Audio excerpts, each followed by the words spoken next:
Badlands. Explain those Badlands. That's a hell of a name.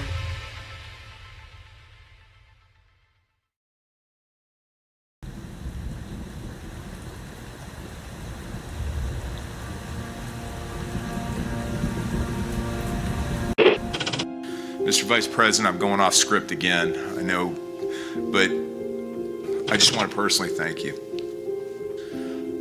We've been through some stuff.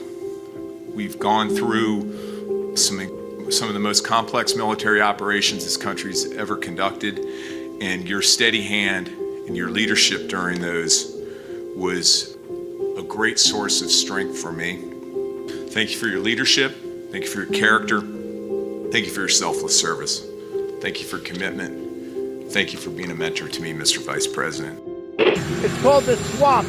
And you know what happened? And you know what I did? A big favor. I caught the swamp. I caught them all. Let's see what happens. Nobody else could have done that but me. I caught all of this corruption that was going on, and nobody else could have done it. Did I get that one right?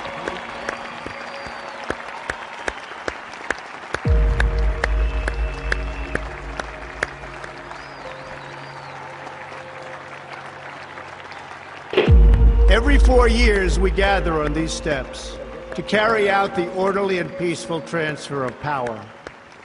Today's ceremony, however, has very special meaning, because today we are not merely transferring power from one administration to another, but we are transferring power from Washington, D.C., and giving it back to you, the people. For too long, a small group in our nation's capital has reaped the rewards of government, while the people have borne the cost. Washington flourished, but the people did not share in its wealth. This American carnage stops right here and stops right now. The forgotten men and women of our country will be forgotten no longer. From this day forward, a new vision will govern our land. From this day forward, it's going to be only America first. This is a president of the United States who is a danger to the republic. America first. He knows he's an illegitimate president. The oath of office I take today is an oath of allegiance to all Americans. The great Trump recovery. America will never be a socialist country. I will fight for you with every breath in my body. Russia, pro-Russian, the Russians. Russia. And I will never, ever let you down. A dangerous virus is spreading rapidly in China, and U.S. officials are very worried that it could come here. This is really the worst attack we've ever had. This is worse than Pearl Harbor. This is worse than the World Trade Center. There's never been an attack like this. The time for empty talk is over. Now arrives the hour of action. What they're doing is using COVID to steal an election. Together, we will make America strong again. You know what it's about? Fraud, fake ballots. We will make America wealthy again. They are trying to steal the election. Now, under the leadership of President Trump, we are fully realizing President Kennedy's prescient view of Special Operations Forces. We will make America proud again. And watch, please, those mail-in ballots. We will make America safe again. And in millions and millions of ballots, their vote is under what they thought they needed. They're dumping more ballots in there, okay? And yes, together, we will make America great again. Thank you. God bless you. If we are right about the fraud, Joe Biden can't be president. Congress, the chair declares the joint session dissolved.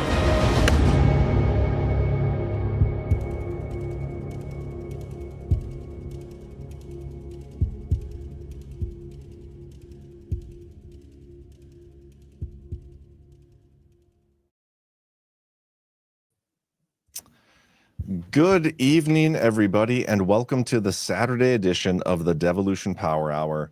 We are short one co-host. He is at a birthday party, and he's going to miss out on the last Devolution Power Hour before the inauguration. But Patrick, how you doing, man? The horrors persist, and so do I. Yes, you do, as do we all. And you're not even at home. No. Okay, so funny story, true story.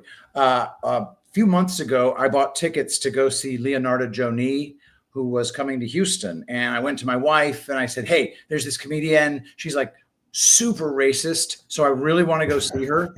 And my wife said, okay, yeah, can we get some other people to come? So I got the Ramirez's to come. They've been to every single guard, and they live, not that far from us.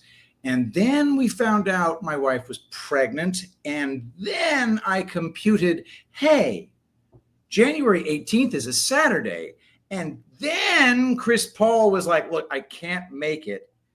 And right after, my wife says, hey, isn't the 18th a Saturday? And I'm like, wow, I'm fucked. So I said, I put together a whole solution. I will get a hotel room down in Pasadena, which is an hour from home, and go straight from the comedy show to the hotel. And here I am. And my wife, who we now know is pregnant, we didn't know at the time, was extremely cool about being pregnant and staying home and letting me do the power hour out here in Pasadena, Texas. So Ashley, I love you. Thank you for being the coolest wife ever. It's very cool of her to be pregnant like that and to let you do things. Mm-hmm. So awesome, man. We got quite a bit to talk about tonight. There's a lot going on. But I want to reminisce a little bit at the beginning of this episode because it's been quite the journey. And it's kind of the moment we've all been waiting for in a lot of ways. So we'll talk about that. But before we do, I wanna get to our sponsors, at least the first one, if you're good with that. Oh yeah, for sure. Let's talk a little lean. Guys, I have tried to lose weight, and I've actually started getting a little bit of success. And I'm getting that success with Field of Green's Lean. Here's why I trust that Lean is the real deal for weight loss. Lean was created by a medical doctor and a university researcher. The clinical team behind Lean say if you only have a few pounds to lose, non-prescription Lean is not for you. Just exercise a little more. Lean is for frustrated dieters who want to lose meaningful weight but aren't into injections. Yeah, those work, but they carry side effects. Shots work in part by lowering blood sugar and regulating appetite. The science behind Lean is impressive. Its natural, studied ingredients target weight loss in similar ways. Lean helps maintain healthy blood sugar. It helps control appetite and cravings. It helps burn fat by converting fat into energy. If you're ready to lose weight a smarter way, let me get you started with 20% off your first order. Just use code JOHN20. That's JON20 at takelean.com. That's code JOHN20 at takelean.com. Awesome. My only question about that product is, like, is there such a thing as a non-frustrated dieter? Because dieting is the worst. It's the worst thing ever. And if you can find one way to just get your appetite a little bit under control, for me, man, it's like right before bed. It is the absolute worst because the best way to gain weight is to eat something and then go to sleep. Yeah. And sometimes if I'm hungry, I just can't sleep. And then I just go to the pantry and go ape shit. So anything that helps me not do that will make me lose weight. And yeah. Yeah. They sent me a sample of Lean back when they first launched it. And I tried it for like 2 days and I had to stop taking it because I was like, I'm not like overweight anyway, but I could tell it was working too good. I was like jittery almost, you know what I mean? I've never taken hard drugs or anything, but I kind of felt like, man, this is intense. Like I can see why this is a working product. So I stopped using it, but gave it to a friend who's raving with the reviews of that product. So yeah, I just fast now. Like I sometimes don't eat till supper or go a whole day, or I never eat before noon. And that's what's done it for me. Don't really have to work out anymore, even though I should. But anyway, whatever. Dude, first of all, I've seen you at the pool, and may I just say, fuck you. All right, there we go. I'll take that as a compliment. So thank you, sir. Okay. All right, man. Let's talk a little bit about this. We have the inauguration coming up, and we'll get into some of the details, Trump moving, the location, and all these things. But I mainly want to discuss kind of how we got here. It was the inauguration of Joe Biden. The fact that Trump did not do anything and walked away, which really kind of sparked at least my whole journey into all this. It got me thinking, got me researching, got me looking for answers. I stumbled upon Thomas Wichter over on that gay other social media site. Yeah, it was a coalescence of an entire community at the very beginning. Yeah. And we got kicked off of Twitter. We got kicked off of Twitter before getting kicked off of Twitter was cool. And then there was socialquadvirum.com, and then there was I got kicked off of that. You got kicked off of that. We got kicked off of the little bitty tiny made up Twitter alternative that was a Mastodon instance. We got kicked off of that by noted freak show and Freemason Saul Montes Bradley, who in retrospect, I think it's pretty clear he was Thomas Wichter's handler, which is fucked up. Yeah. And actually, to be honest, I never got kicked off of Twitter because I never used to post on Twitter. I was just there following people, but all the people I followed went to Quod Verum, so I followed them there. And I never actually technically got kicked off of Quod Verum a second time. I got kicked off the first time. I created a new account, and then he's threatened to ban me again and partially doxed me. And that's when I was like, okay, well, I'm not gonna do this. He said my real name, but said I was from South Dakota, not North Dakota. And so I left on my own. But yeah, that was super dumb. So I remember, so I was doing a show called Reading Epic Threads, which I had been doing for, I'd been doing for almost, about a year and a half. All I did was just find Twitter threads, read them out loud into my YouTube channel, and then append a reply to the thread saying, hey, share my video of your thread. Thank you, and God bless. And I was able to build a very small following based upon that. And then Donald Trump does not stop the steal. He doesn't stop it even a little bit. And we're all over at Quod Verum. You were King Gerald. I remember that was your name. Yep. And I started reading out your threads. And then frickin' Saul Montes Bradley, you did some good threads, just kind of chiming in with Dong Jing Wei stuff too. Like I think that was the one that really pissed him off. Good God, was it really? I'm pretty sure it was, because that wasn't the first article I wrote. That was part 2 of the Devolution series, but it was the one I already had done because it was a post from Quod Verum. And so yeah, man, that whole time period is crazy. But it was the inauguration of Joe Biden, almost 4 years to the day. We're almost there. that sparked this journey of at least my like true awakening into some of this and launched me into the info war, and here we are. And in a lot of ways, like this moment, this upcoming inauguration of Trump, even though like along the way we've been speculative, we've thought things might go differently, I'm still in disbelief that Trump allowed this whole 4 years to pass, considering what we saw in November of 2020. Just can't believe it. But we're here. We not only did we survive, but this is what we've been waiting for. Since Trump's officially stepping back into the role, like the public role of president of the United States, and it's amazing. Yeah, it's amazing. It's been a long road, and may I say that our journey together is really just beginning.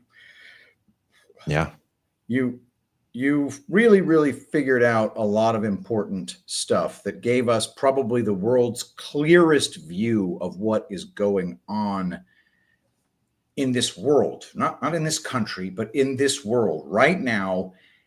After a stolen election, some extremely sophisticated counterintelligence and military moves were made.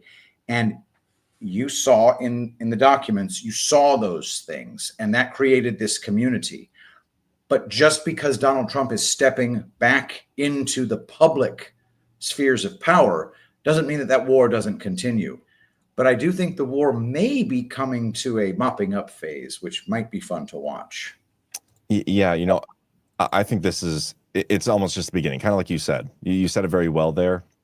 What we were just going through these last 4 years, it almost felt at times like we were just trying to survive. You know what I mean? Like we just wait it out. If we can wait it out another month, if we can wait it out another 6 months, another year, we got this. It's all we need. And then that month would go by, and it's like, okay, well, we did that. Let's just do another month. And with Trump coming back in, this is when the true change should be expected to happen. You know what I mean? And this is why I'm launching that new show starting this coming Tuesday. It's a weekday show. I'll pull it up here. The Daily Herald, every weekday, 1 p.m. Eastern. But we're starting on Tuesday after the inauguration because we're gonna have some inauguration coverage on Monday. But because this is how I feel like I can contribute to the InfoWar moving forward. All the other shows will still remain. I'll keep doing those, but I really think this is go time right here with Trump back in, and I just can't wait. It's gonna be so much fun. 100 executive orders, like hundreds in the first couple days. Being a truther is going to go it's going to spill over into normie world completely. There will be no difference between a truther and a normie, and that's going to be freaking weird for all of us. It's going to. I agree. But I wonder, the order of operations here for the Trump admin. I wonder how this is going to go down because, I mean, he won the election, massive landslide. And now his agenda is we're going to see the effect and the full force of his agenda getting put into place. Now, from our perspective, when do we get access to the entire world and not just our little, like we're right now we're in the corner on Rumble and we got a couple other places, but we don't get access to the mainstream audience out there. When do those chains get cut? When do we get cut loose? That's a killer question, man. Here's a question for you. If, let's suppose YouTube says, okay, we're removing all of the chains and all of the controls, and our algorithm will no longer deboost people for wrongthink, which is a freaking fantasy, but it's a nice one. Then what happens to Rumble? Because that is Rumble's business model, platforming people who have been deplatformed. I don't know how all of that would shake out. There would need to be some kind of, peace agreement among the platforms. TikTok is down, by the way. If you open the TikTok app right now, it says, sorry, TikTok isn't available right now. A law banning TikTok has been enacted in the U.S. Unfortunately, that means you can't use TikTok right now. So curious to see how that plays out as well. That's an interesting story itself. Remind me to come back to that, the TikTok thing. Pretty darn interesting and pretty important. I don't think that foreign powers have the right to have social media platforms created by intelligence services spying on everybody, which means I think we need to ban them all, including Facebook, especially Facebook, because that's a foreign power owned company. And then every single other one of them is also a foreign owned company. And well, shit, turns out that we're being mind controlled. What a shock. Yeah. By the way, we do have an Instagram, and we haven't been we've had an Instagram now for a little while. I haven't really talked about it because I don't know. I thought for sure we get banned. This is like our 4th time doing it. But if you guys want to check it out and follow, I've been posting videos, and wow, we're still there. Badlands Media Official. 321 followers. Right. Pretty awesome. It's the craziest thing. Okay, so we've got 8,450 people watching right now. Hey, smash that thumbs up. How many of them do you think would go on Instagram? I don't know. I don't use Instagram. I don't know. Don't actually know. Hell of a lot of people were like, okay, Zuckerberg, nice to see you again. You're my favorite. So if you were one of those, definitely go over there.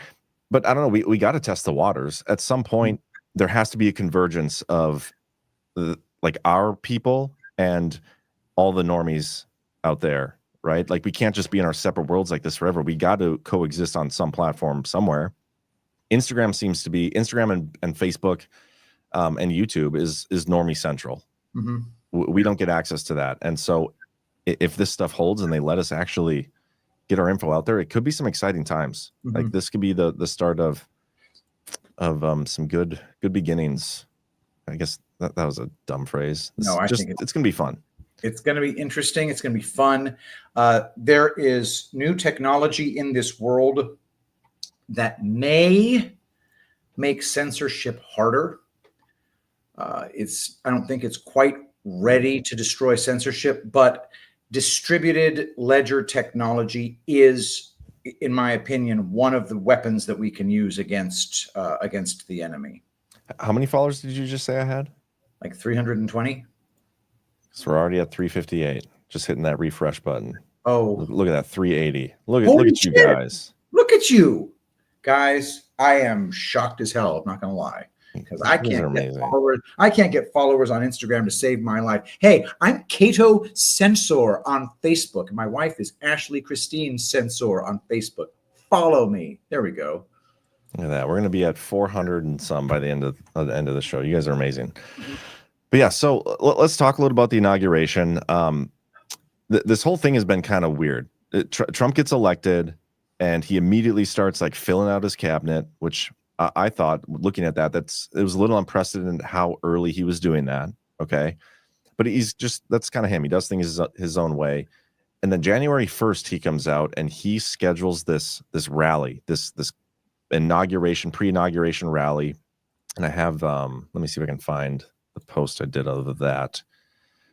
And to me, that I don't remember a single president before Trump doing like a rally or anything prior to inauguration. It's always just inauguration, and then there's usually a parade, and that's kind of it. Okay. Mm-hmm. And then it comes out just a couple days ago that they are no longer going to be hosting the inauguration outside. Yep. They're moving it into the rotunda at the Capitol, but they're still keeping that rally. Again, this was as of last night on the Liberty Den. It turns out that they are now moving the location of the inauguration once more. I haven't seen this officially confirmed, but give this a read.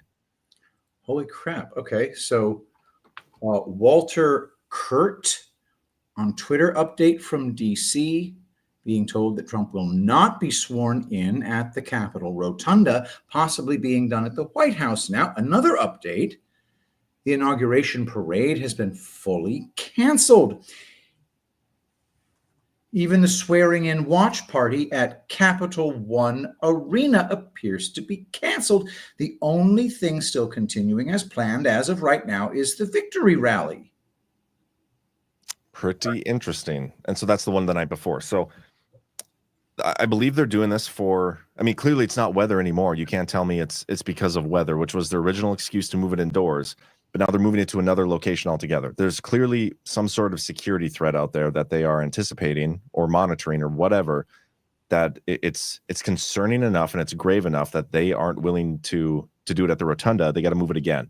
And we're not even sure where they're going to do it. If this is confirmed, this Walter Kirk guy has, I guess it's a pretty small following, but he's in DC. We'll see what happens here. Oh, okay.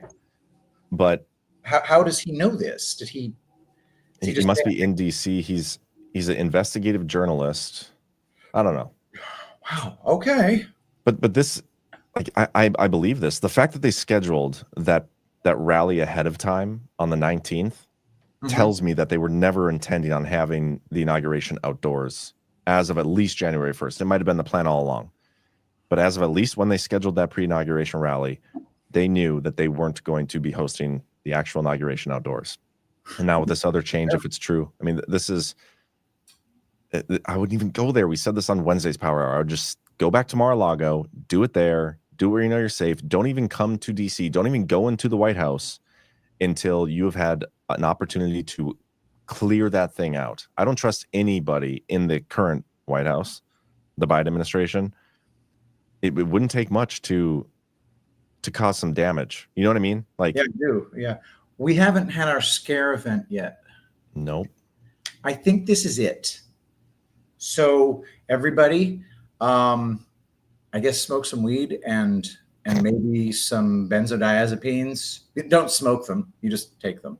Yeah. And take some Field of Greens too. If you're going to take some drugs, you can counter it with Field of Greens. Stay healthy and part of it, or lean or detox. Yeah. It's going to be freaking, you know, when Butler happened, that freaked me out for a good hour before I decided what I decided about it. Mm-hmm. We need to take that same kind of attitude towards what happens. And Q has told us, you need to know President is protected and he is safe, as are we and our families. Yeah, but I'm not going to put my like safety on the line for a Q post. You know what I mean? Just because the Q post said that, I don't. Well, all I have to do is stay home. You know, Yeah, that's what I'm doing. I was going to do that anyway. I did my go out and join the crowd on January 6th, and that was just delightful. I almost got frostbite. Everybody called me a pussy, and then there was an insurrection. You are kind of a pussy sometimes, but it is right now. I say that with love. Right now, let me show you North Dakota weather. Let me know what you think of this. Cripes. Hold on, I just got to get it in my so I can share this. Why can't? Oh, it's a different. Hold for processing. I mean, you guys are freaking your state is terrifying. Fucking -12. Is that even a thing? You know, in Antarctica. Feels like -40. Have you ever read the Jack London short story To Build a Fire? No. It is the most horrifying story ever. This dude is spitting tobacco out of his mouth, and he hears it crackle because it freezes before it hits the ground. That's about what it'd be like here right now. Wow, that's pretty amazing. Yeah, but nice and cozy here. Indoors in my basement, in a little studio room. But yeah, so inauguration stuff, guys. We will have coverage of this pretty much. I don't even know when we're going to start yet. We'll probably start at least an hour ahead of time, and we'll go all the way through. Very excited to watch this go down. Wherever it goes down, maybe it's going to be pre-recorded in the first place. I don't know. Biden's was, so why not? But it'll be a good time, and I'm just excited I'm almost excited to get this part over with because I'm a little concerned about what is going to come with this part. You know what I mean? So I don't know. They're desperate. They've been awfully quiet since they didn't steal an election they could have stolen. They said Trump is the winner. They didn't do any shenanigans. They haven't done anything. They didn't do the 14th Amendment thing on J6. So are they done? Are they out of moves? I don't think so. I don't know. I mean, there are no other bureaucratic hurdles. That's done. Yeah. Donald Trump cancels the outside inauguration. Ronald Reagan had a rotunda inauguration. I don't know if Mr. Kurt that we just saw is legit. How small is his following? I mean, 30-some thousand. Like small in terms of like what appears to be a leftist media with access to Washington insider types. Okay, but why wouldn't the bigger media types be reporting it? Not that I should care, but that's a big deal to have that many things cancel and only one dude talking about it. That's insane. There might be more. Let me see. I mean, that one post has 1.7 million views. Trump inauguration. Everybody's spurging out about TikTok being not on, and I was never able really to figure out how to use TikTok.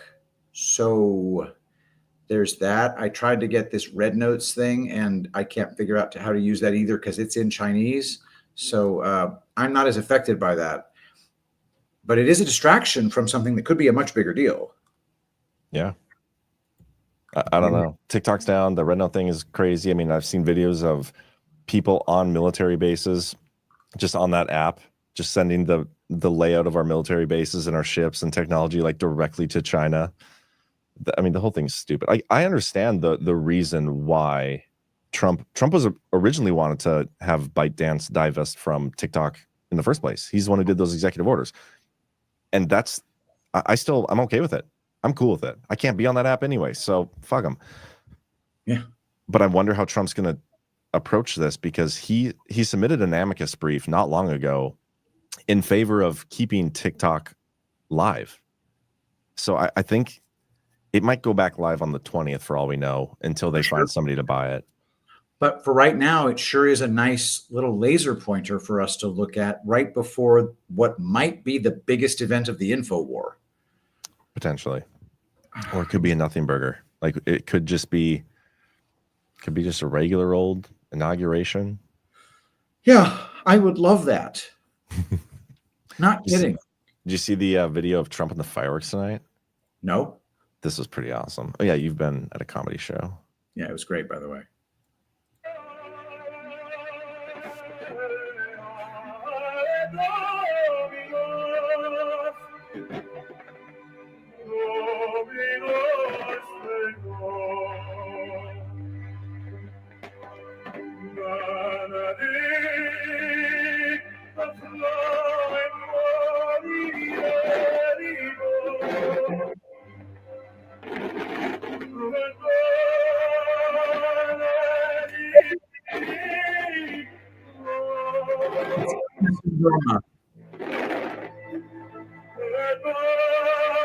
Love me some fireworks. Guys, can anybody in the chat tell me what opera that is? It's definitely not Turandot, and it's not Nessun Dorma. It's something else. I don't know if it's from Turandot. Because I don't know Turandot very well. I just know Nessun Dorma. I have never been to an opera, so I used to sell opera tickets, and every now and then I get to sneak in and see some of it, and it was awesome. That's not Ave Maria. That is not Ave Maria. I don't know what that is. But it's not Ave Maria. You used to sell opera tickets? Holy crap. Is everybody telling me it's Ave Maria? That doesn't sound like Ave Maria. All right. Everybody's telling me it's Ave Maria. I guess it's Ave Maria. Jeez. All right. That did not sound like Ave Maria. I guess it just was operaed up so hard that I couldn't. Ave Maria in Latin, apparently. Okay. I guess the audio was bad enough that I couldn't get it.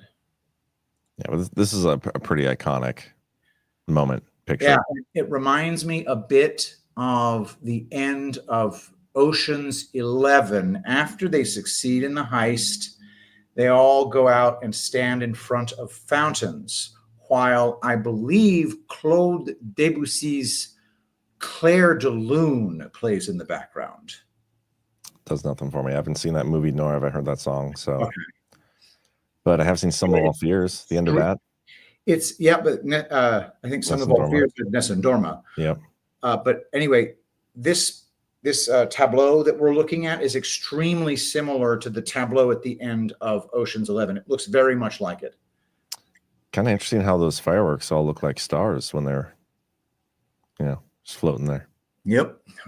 Little embers. And they kind of look like a big, giant decorative fountain as well, which again calls back the image produced at the end of Ocean's 11. And to a certain extent, can we all agree that Donald Trump has pulled off a fucking heist?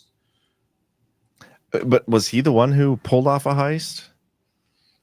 I mean, they heisted it from him. Well, you can call it a caper. You can call it a stunt. You can call it a magic trick. You can call it I like that. Enormous feat of prestidigitation. That's whatever you want to call it. It is a massive undertaking that was done, and that tableau indicates to me success. Yeah, I agree. And this whole weekend's got a whole bunch of stuff. They had this what was it, the Bitcoin, or not, it wasn't Bitcoin, crypto ball or something yesterday. Yeah. Which I thought was a little weird, but there's this one picture. I want to see if I can find it. Hold on. Oh, dang it. I'm not going to be able to find it, am I? Oh, is it going to be Sailor and Ramaswamy? Just wait. Don't ruin it. Which, by the way, he disappeared. Okay, the whole H-1B visa thing went down. Yeah, here it is. It's Michael Saylor and his H-1B immigrant.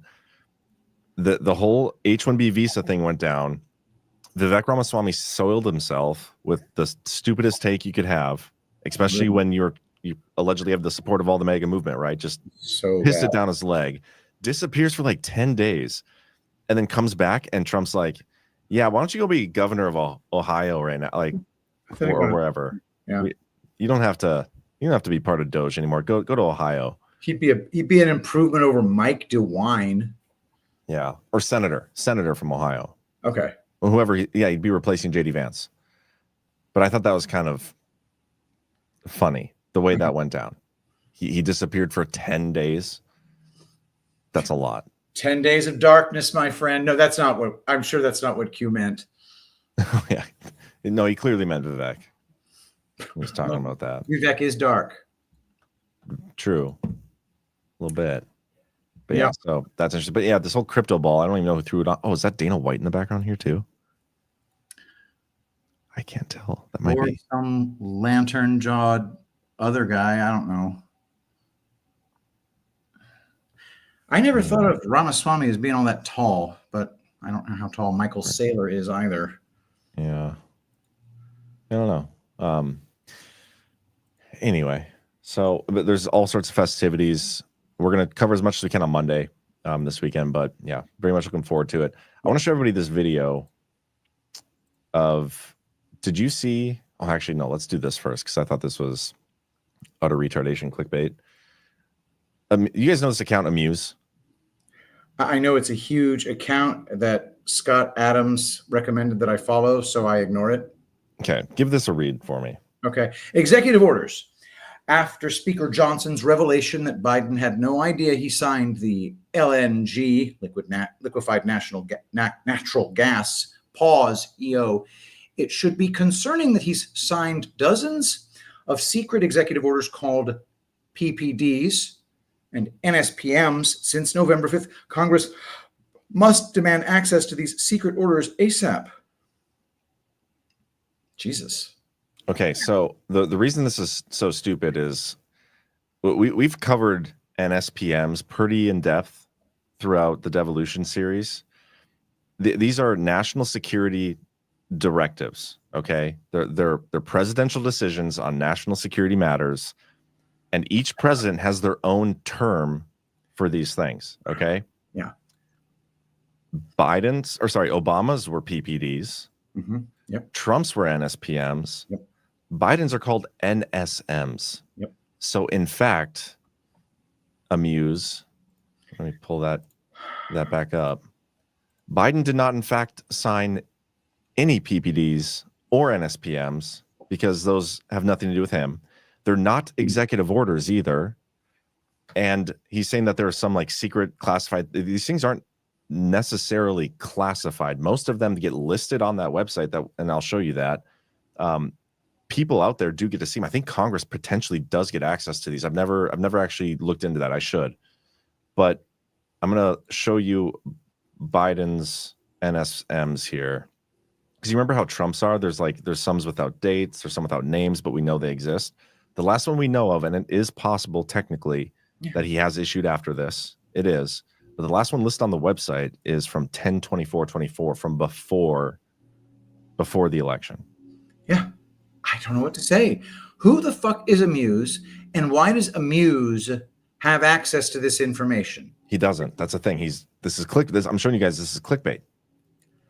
He's making this up. What are we supposed to do about this shit, man? Everybody, the freaking powers that should not have ever been known as our owners, our rulers, our overlords, have been bitching about misinformation.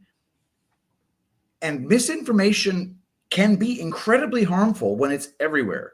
So now we have this Amuse dude making shit up, just posting it. And this is a giant account, an account with a gold check mark, not a blue one of the super fancy, you have to trust me check marks. And what the fuck is this? I mean, it's clear. It's literally false.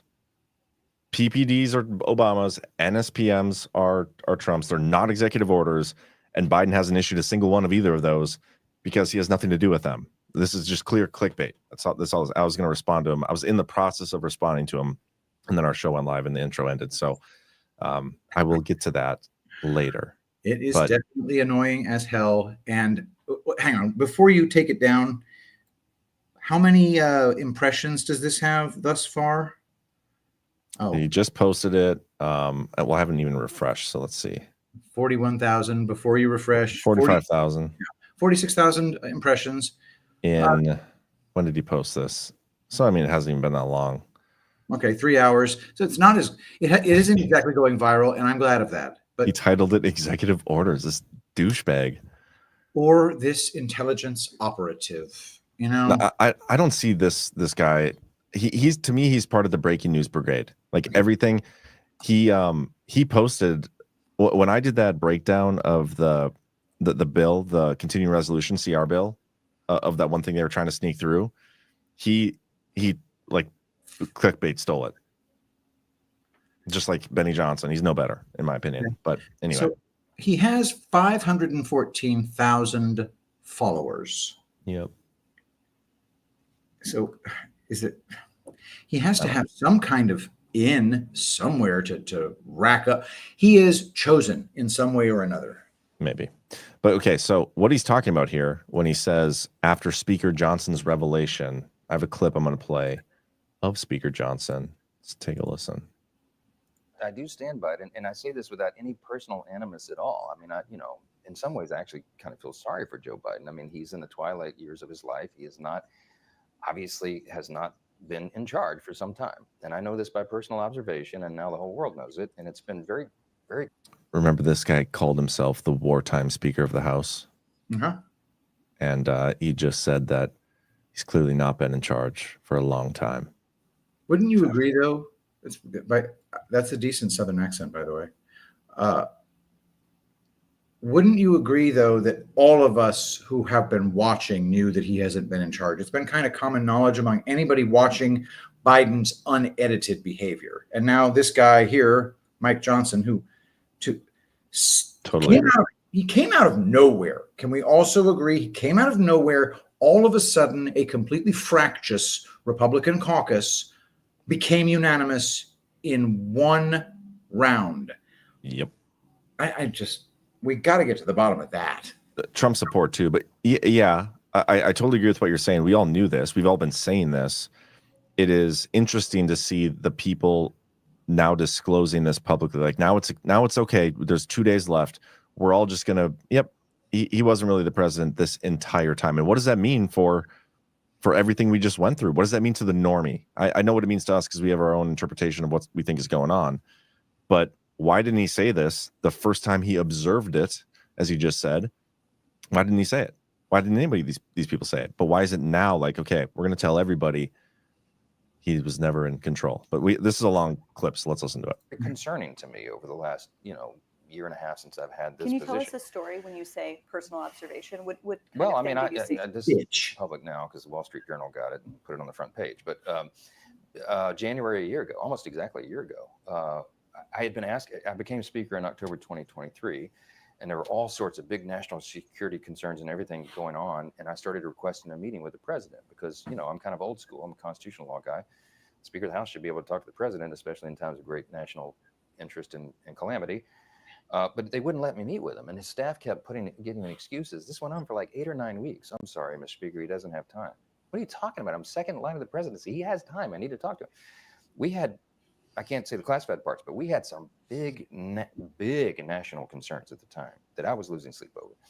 Finally, I just went to the Hill Press Corps and I said, the president is not being allowed to meet with the speaker. There's a problem. So they started putting pressure on him. Long story short, they finally relented. They invited me to the White House. I show up and I realize it's actually an ambush because it's not just me and the president. It's also Kamala Harris, Chuck Schumer, Hakeem, the CIA director, everybody. And then, so I walked in the Oval and, I know what this is. They're going to hotbox the speaker on Ukraine funding. That's what it was. This is probably third week of January. We sit down, we're in the midst of it, and the whole conversation, and I'm going, we don't need to have this conversation. The president reaches over just like this. We're sitting right next to the fireplace in the Oval, and he grabs my arm and he says, the speaker and I just need a couple minutes together. Would y'all just leave us alone? And I looked up on the faces of some of the staff standing around the wall, and they're like, oh, no, he did it. So he called it. He's the commander in chief. So everybody leaves. He and I are standing awkwardly in the middle of the Oval Office, right over the rug by that coffee table. And I said, Mr. President, thanks for the moments. This is very important. I got some big national security things I need to talk to you about that I've heard, and I think and what do we do? But first, real quickly, Mr. President, can I ask you a question?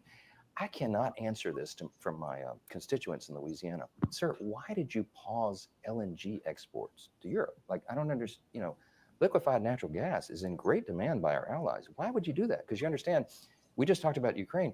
You understand you're fueling Vladimir Putin's war machine because they got to get their gas from him, And he looks at me stunned with this, and he said, I didn't do that. And I said, Mr. President, yes, you did. It was an executive order 3 weeks ago. And he goes, no, I didn't do that. And he's arguing with me. I said, Mr. President, respectfully, could I go out here and ask your secretary to print it out? We'll read it together. You definitely did that. And he goes, oh, you talk about natural gas. Yes, sir. He said, no, you misunderstand. He said, what I did is I signed this thing we're going to conduct a study on the effects of LNG. I said, no, you're not, sir. You paused it. I know. I have the export terminals in my state. I talked to those people this morning. This is doing massive damage to our economy, national security. It occurred to me, Barry, he was not lying to me. He genuinely did not know what he had signed. And I walked out of that meeting with fear and loathing because I thought, we're in serious trouble. Who is running the country? Like, I don't know who put the paper in front of him, but he didn't know. This is amazing because as more of these stories come out, what does this do to the normie mind in terms of the constitutionality of the entire 4-year term of Joe Biden? Disregard like our beliefs of devolution and the stolen election and everything. Let's just say you're approaching this as a normie. You think Biden won, you think he was in there and he had 4 years, but then you find out that he didn't know what he was signing. He didn't actually issue any of these executive orders or executive actions. He was misled on some things. He thought he was signing a study, but he paused exports. Like what does that do to the normie mind when you're thinking of the constitutionality of the entire 4-year term of Joe Biden? None of it should stand if that alone should disqualify any of those executive actions, because he wasn't the one that actually knew what he was doing. He didn't know what he was doing. Okay. Yes. I'm trying to get myself into the mindset of somebody who thinks all of that is real. Okay. Pretend you think the earth is round first. You're asking me to do the freaking Stanislavski method here. I don't know what that is, but yes, I am. All right. A normie should have their mind completely freaking blown by that monologue. That was the most horrible story that anybody could possibly imagine, that some shadowy character tricked the president of the United States into taking a hatchet to the United States liquefied natural gas industry. It is an intolerable situation. But I just don't know. I mean, is this going viral? Is this something that everybody's seeing? I don't know how to put my fingers onto the normie pulse. I don't even know any normies anymore. I don't either. And if I had to guess, there is no normie out there that's even going to come across that, because none of the news that they watch is going to play that clip. You know, just for the sake of themselves. They're the ones who said that Biden was cogent, the best president they've ever, all these things. A Mount Rushmore president. Okay, so bitches in the chat, love the name, by the way, says, what a piece of shit Johnson is, just now saying shit like this publicly. You know, that's a great point. That's a normie issue. That's what I just said a little bit ago. Yeah, I was like, why the timing of this now? Where was this when he was going through this? What is the so is he saying this is January of what year? Well, it would have been January. This meeting, I think, took place January of it would have been 2024, a year ago. Okay. Dude, we're watching a movie. So let's start with that. We know we're watching a movie because that's just too. It depends. I don't know if I can agree with that, because I don't know exactly what you mean by that. Okay. So I disagree with a lot of the people who say we're watching a movie. Okay. Then I will rephrase. It is not the case that a man in the position of the Speaker of the House found out to his horror that a senile president had been tricked into signing an executive order to destroy our liquefied natural gas industry. That's not a thing. I don't believe it. If you do, good for you. What I think is soft, it's just disclosure during a devolution term. And everything you're seeing is some kind of theater in order to generate consensus among both sides of the aisle. And other than that, I got to tell you, Barry Weiss, she's a regime puppet, or she's just a puppet who can be traded from regime to good guys, or regime to patriot, patriot back to regime, or we, the people, are being fought over by two competing oligarchies. And the oligarchy that's currently taking power is the oligarchy that wants to treat us a lot better.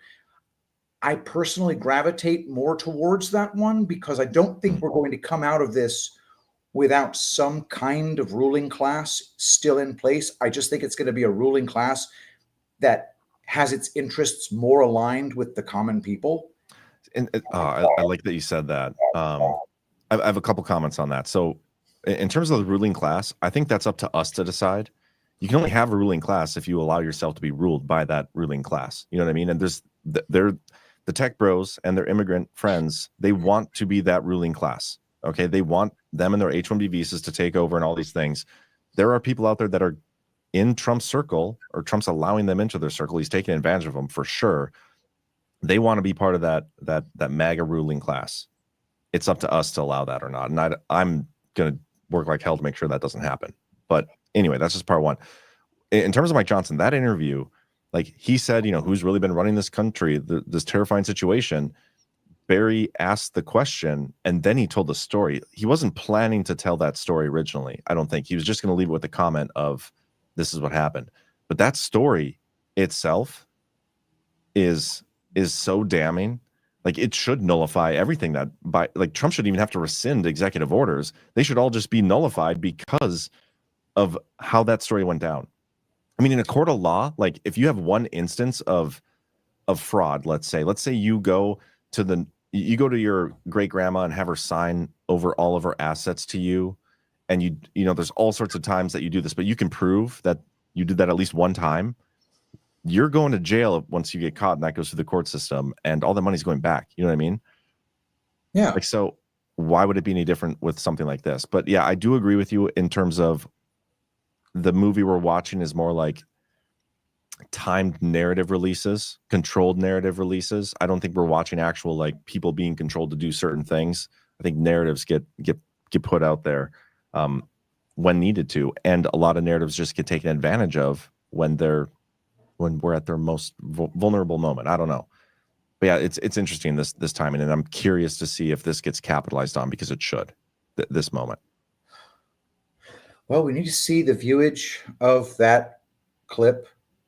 We need to press Mike Johnson on how did you let this go a year without screaming bloody murder.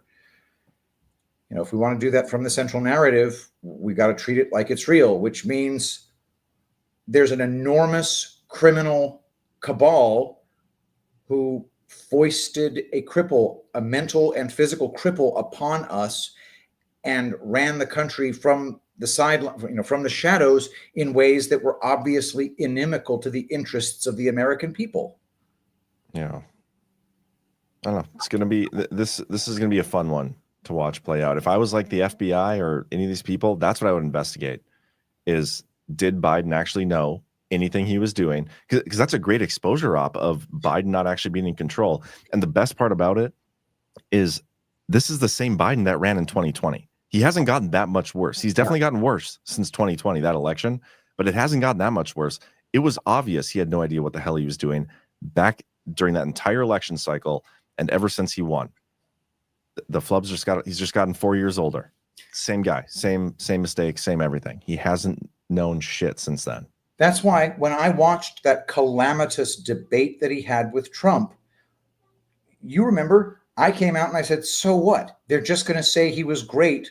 And the people watching CNN will say, okay, he must have been great.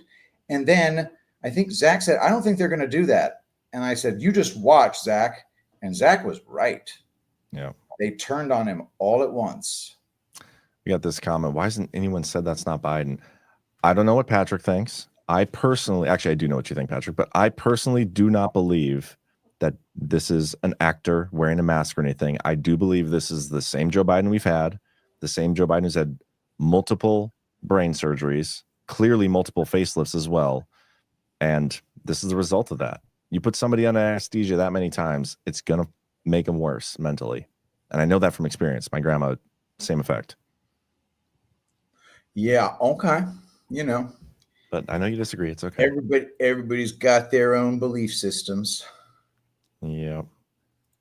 Anyway, so yeah, just wanted to play that video. It's going to be interesting to see that play out. Ash sent this over about TikTok. I'll pull this up quick. Apparently, Trump says he will most likely give TikTok a 90-day extension to avoid the ban. So you guys will only be without TikTok for a little bit. And you know what? There's been a lot of people. Okay, TikTok is younger generation. It's liberal heavy. A lot of liberals over there that use that app. It just got banned by the Biden administration, and people are freaking out. I've seen videos on Twitter of people like crying because they're about to lose TikTok, and And there's some of these people, it's their source of income. Those little stupid dances they do. That is messed up. Yep. But people are just like super pissed off about this TikTok ban.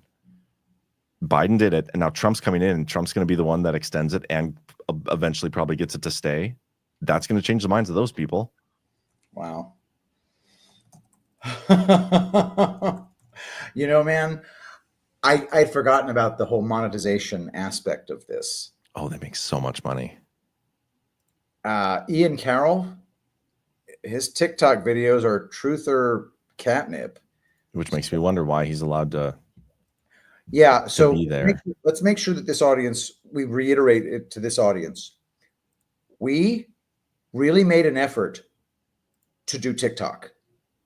And TikTok shut us down. They didn't kick us off, although, John, you can probably tell us of actions that they took against us, right? Yeah, so we were on TikTok, and we were posting clips, a lot of clips, and then we were live streaming there too, because in my research, like, you can make money from clips if they go super viral, but I knew they were never going to let us go super viral. But I thought maybe if we do the live streaming, it's just another audience that people will catch us live, all these things. And I thought it was going to be great. But the excuse they gave us for kicking us off is saying retarded. And I know people don't like that word. I get it. We do say it a lot on this platform. It happens. I've been trying to cut back. It doesn't always happen. But that's the excuse I got from TikTok. Like, you can go on there and talk about how you're a dude cutting, or you're a dude who used to be a girl because you cut off your breasts and all these things. Like, you can talk about that. You can talk about all those things, but you can't say retarded. Are you giving me a break? Like, give me a break. Yeah, that's retarded. Yeah, but that's the excuse we got from them. Ridiculous. It is controlled probably by the exact same scumbags. As far as we know, this whole it's controlled by China. That is ridiculous. I don't think Chinese are our enemies. I think that they have freer speech in China than we do here, in all likelihood. They get an entirely different TikTok than we do. Entirely different version. Their TikTok is like very educational, very like free. Not free-ish speech. I don't know the details of that, but there's a guy who did an interview or show on this, and he showed the difference of like what the kids in China are getting on TikTok and what our kids are getting. Like, we're getting girls dancing and hood rat shit, and they're getting, this is how you build a spaceship, or this is how you do a chemistry experiment. Like, it's completely night and day different. I don't know who's controlling the algorithm for TikTok. We need transparency into that. The algorithm needs to be open source. I don't think we should have platforms with secretive algorithms. We need to start understanding the concepts of mind control and hypnosis. They're extremely real. And simply saying free speech is not going to be enough for stuff like this. Facebook was created by DARPA. Instagram was created by DARPA. Twitter was created by freaking DARPA. These things are all mind control devices, and if they are controlled, then we need to know exactly who controls them, and we need to know line by line the code that is used to man the algorithm. Also, quick note, guys. Commanders upset the Lions, for those who care about football. I'm very happy about this because the Vikings didn't win either, so I didn't want any of their foes. Hey, Lions fan 60, my condolences. Condolences. You never sent me condolences when the Vikings lost, by the way. Well, you never wrote a long essay about how great I was. You don't know that. I just haven't published it yet. It's Lions written. fan 60 wrote an essay about how great I am. I will always be a Lions fan. Oh, that's awesome. That's football, right? That is football. All right, yeah. That is right. All right, let's piss off the chat one more time before inauguration. Okay.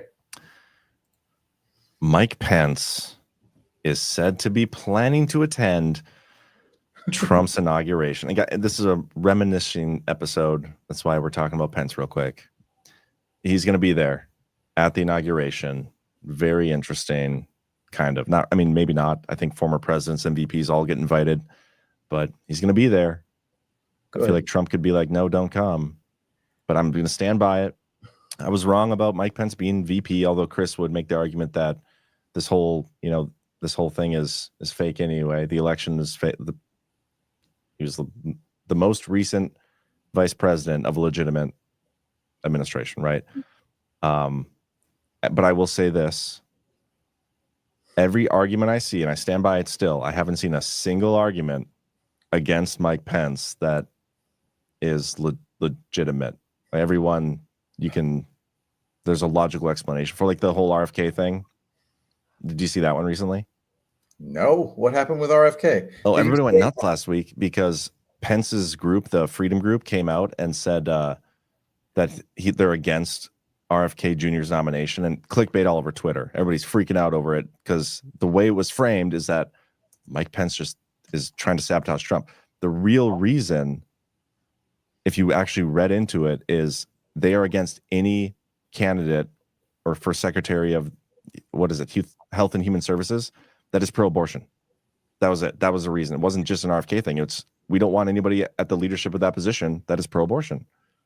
But everybody's now freaking out. And again, but he pulled that crap months ago. He's just saying it again. No, that's the thing. He did say that. I think it was like November 10th, and yeah, it got brought up again because they wrote a letter before the Senate confirmation hearings to like telling senators, like his group, like, hey, we have these 4 questions. What are your thoughts on abortion? All these things, and we oppose any candidate that is pro-abortion. And as a Catholic, I mean, I don't like abortion.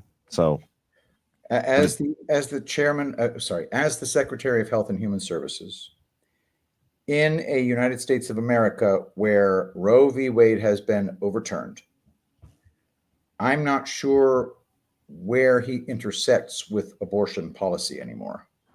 Mm-hmm. Not sure. I'm willing to be corrected on that. The big issue right now is vaccines, and he's the closest thing we're going to get to an anti-vaxxer in that role. And yeah, I'm excited about it. During my health freedom awakening of 2021, RFK Jr. of all people was one of the early people sounding the alarm about the vaccine. And, that gives him huge street cred with me, even though he still goes around saying, I just want them to be well tested.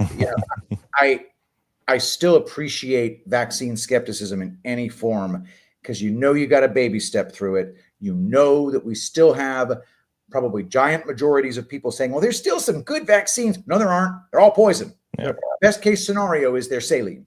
Okay, now that I got the chat sufficiently riled up, I will show this because this, I would say, is the closest thing I've seen as confirmation that Pence is a bad guy. Everything else that you guys have showed me has been, I would say, BS. But we have a Trump tweet where he says he's not going to hire any of these people. And now I'm like, okay, now I see it, maybe. But let's give this a read. Donald Trump on Truth Social. As of today, the incoming Trump administration has hired over 1,000 people for the United States government. They are outstanding in every way, and you will see the fruits of their labor over the coming years. We will make America great again, and it will happen very quickly in order to save time, money, and effort. It would be helpful if you would not send or recommend to us people who worked with or are endorsed by Americans for No Prosperity, headed by Charles Koch, Dumb as a Rock, John Bolton, Bird Brain, Nikki Haley, Mike Pence, disloyal warmongers Dick Cheney and his psycho daughter Liz, Mitt Romney, Paul Ryan, General, Mark Milley, James Mattis, Mark Jesper, or any of the other people suffering from Trump derangement syndrome, more commonly known as TDS. Thank you for your attention to this matter. So there it is. Trump did include him on his no hire list. And I thought that was funny. But yeah. Can you show me a coin he got after the Electoral College vote that every president of the Senate gets during that same ceremony? I'm not going to consider that to be a payoff. Sorry. But yeah, I love how riled up the chat gets about that. It's so funny. What do you think Christopher Miller was saying to the guy? I'm still telling you, I think it would be difficult to pull off something like Devolution, knowing they were going to have to implement it going into it without him being on board. I think it's one of the most effective and biggest forms of kayfabe we've seen. Again, that's my opinion. I know a lot of people disagree. I feel like I'm at least flexible to the idea. I'm open to the idea of Pence not being a good guy. I'll examine any scenario you show me and go through it like with a fine-tooth comb, because I get a lot of shit over the Pence stuff. But every time, it's like he's not just doing like the RFK thing again. Like I said, he's not just doing that because he's anti-Trump. He's doing it because he's anti-pro-abortion. And it's hard to argue with that stance from him. So like, I'm not blaming him for that.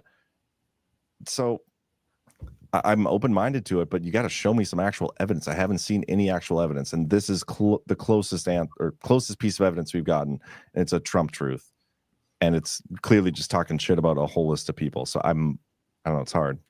But it's just funny how so emotionally attached everybody is to getting upset at the mention of Mike Pence. That's why it was selfless. John, if you told me, you took me aside, you said, Patrick, listen, you're going to have to publicly turn on all of Badlands and Devolution and everything and disavow all of the stuff, and you're going to have to go on the freaking mainstream media talk show circuit and do it all in public. And you're doing this for the greater good of an operation, and here are the details. If I said yes to that, that would be a selfless act. But you would never say yes to something like that. It depends, right, John? It does depend. It depends on how important the goal is. And if the goal is important enough, a selfless enough patriot could do it. Not saying it's the truth. I'm saying it coincides with our worldview that everything about the last 4 years has been an info war largely based upon prestidigitation and deception.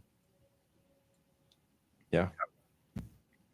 And Ash made a good point here. The disloyal part of this, where did you say it? Disloyal. Loyalty is really important to Trump. It's a severe accusation. He doesn't call Pence disloyal in this. He doesn't. He calls Dick Cheney and Liz, Mitt Romney, Paul Ryan, General Milley, Mark Mattis, Mark Jesper. Okay, but look how he does this too. He says, Americans for No Prosperity, headed by Charles Cook, which is that who's in that group? That's a big group. It's the Koch brothers, you know. Yeah. But then he has a nickname for John Bolton, dumb as a rock, John Bolton. Nickname for Nikki Haley, Birdbrain. Mike Pence is just Mike Pence by himself. No qualifier in there or adjective anywhere. And then it's disloyal warmongers Dick Cheney, psycho daughter Liz. No qualifier for Mitt Romney or Paul Ryan, unless they're included in the warmongers. Oh yeah, they're included. Okay. Then Mark Jesper. Warmongers, it's plural. Dick Cheney. All these people are the disloyal warmongers. So he really, I don't know. You can interpret it more than one way, actually. Yeah. So anyway, we'll move on from Pence for a little bit, and I feel like this is the most appropriate time for me to ask you guys to hit that thumbs up, because you all love the show, right? Even the Pence parts. Pat, do you want to do a little? Yeah, I want to do a little. Absolutely, and don't play the video, because I just want to talk about Castor Blend. I've been learning more and more about sea buckthorn fruit oil, which is a hardy little berry that you find on the sides of mountains in the Himalayas. And it contains something called omega-7 fatty acid. It also contains vitamin C.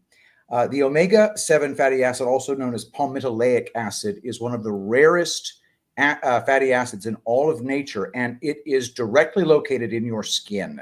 Sea buckthorn oil, even in tiny amounts, even in 1% amounts, creates anti-aging effects. It delivers vitamin C, it delivers vitamin E, and it delivers all of these things in, I guess you could say, ways that are analogous to the way that your skin produces it.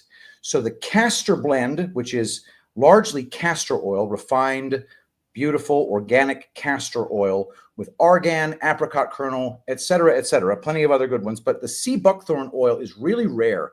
It's very, very powerful stuff. And right now, because of the hard freeze, we're doing 25% off Castor Blend. And I bought the domain name castorblend.com. All you got to do is go to castorblend.com and click on the shop button, or go to tulipblooms.shop. Tulipblooms.shop. Get your Castor Blend 25% off until Tuesday at midnight. Use promo code Badlands and you get another 10% off.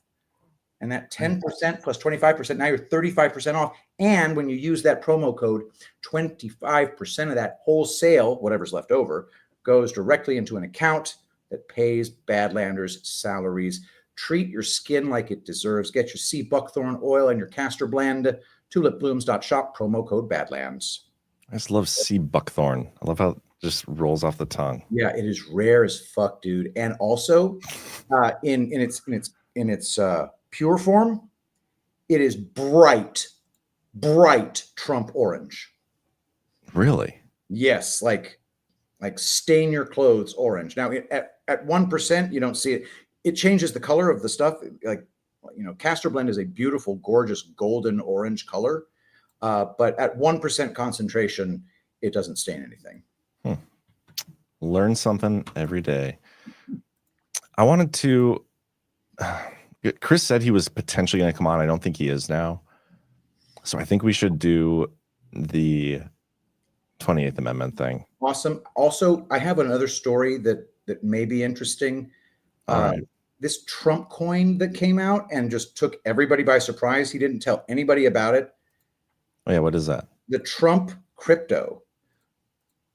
That came out last night. GetTrumpMemes.com.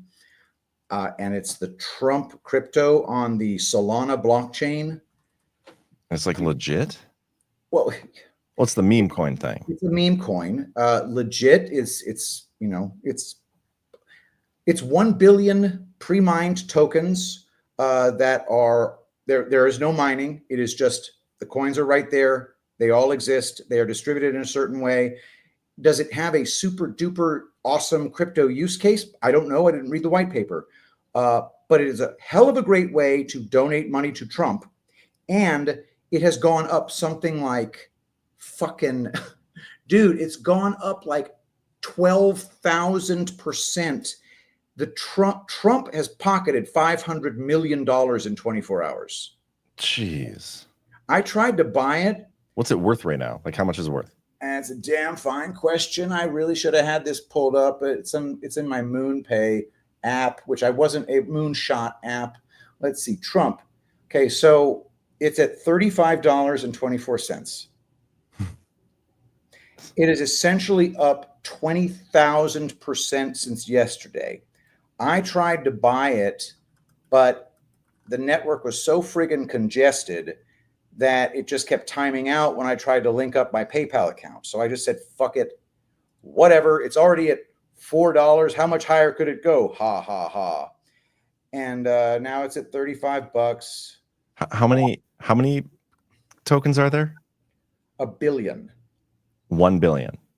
That's correct. Okay. So stupid question. And I'm like, this is an honest question. I'm not trying to take a shot at XRP here, but how many XRP tokens are there? 100 billion. 100 billion. Okay. Well, they're not tokens. They're XRPs. Okay. XRPs. So that's a lot more than. Oh, dude, freaking XRP's market cap is 166 billion. Now, Jesus, the Trump coin's market cap is $35 billion, dude. That's not chicken shit. No, it's not. That's so insane. When I see Trump pull a stunt like this, and he doesn't even talk it up, just one tweet saying, GetTrumpMemes.com. Are you fucking kidding me? This is a big play. Yeah, it is. Now, there's this dude who wrote a pretty darn fine thread. His name is Jeff Dorman. And it's only a few tweets. It's like, I don't know. It's a decent. Well, it says there's only 200 million Trump available on day one, and it'll grow to a total of 100 billion over 3 years. Oh, my bad. I should have read more carefully. No, it's fine. This is just interesting. And bro, I mean, honestly, yeah, I'd love to see the white paper on this. But it's CIC sure Digital too. It's the same people who did those NFTs. I think that maybe it's they're all every single token is already mined, but some of them are held back in a big escrow bucket, and there's like an algorithm that distributes them over time. That's crazy. Something like that. I wonder if any of the okay, so do the people get to okay, it says here. I'm trying to see at launch who holds like how much of it. Creators and CIC Digital, 36%. But there's like that's not till yellow. Oh wow. Look at that. Okay, so green is liquidity. And what does that mean? What do they mean by liquidity? And what's the other color? And public distribution. But I'm curious, yeah. So like everybody who bought these coins, I mean, I'm thinking of the Haktua girl and how she just rugged everybody with her Hawk coin or whatever. Like they do this public launch, everybody buys the coin, and then all the creators of it just start selling it.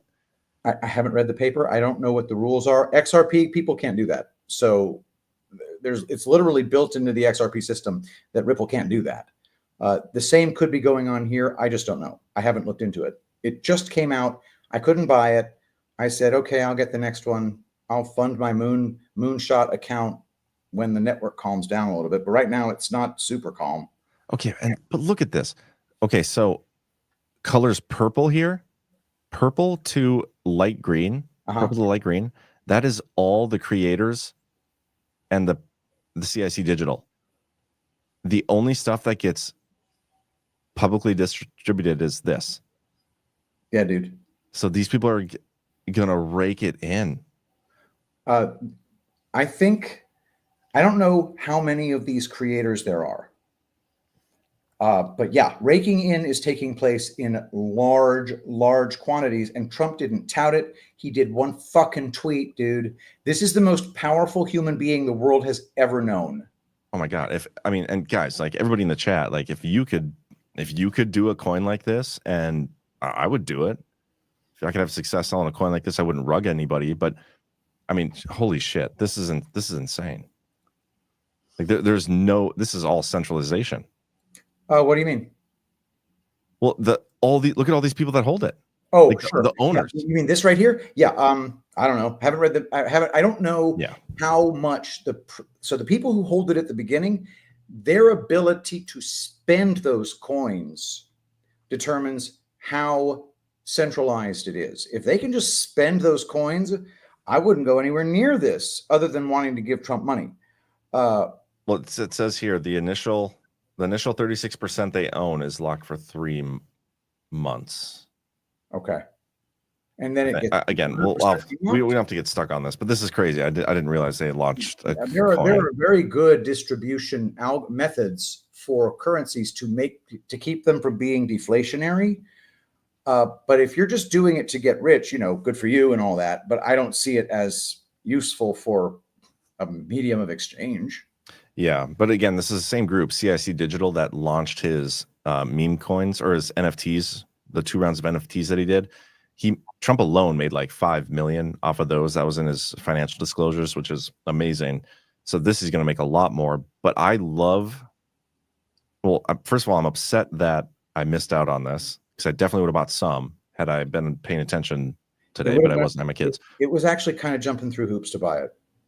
Yeah, I would have tried. I would have jumped through a few hoops. I missed out on the gold sneakers, and now I missed out on this. I'm not going to buy it at $35 fucking. I'll tell you. And I said I'm not going to buy this at $4 fucking.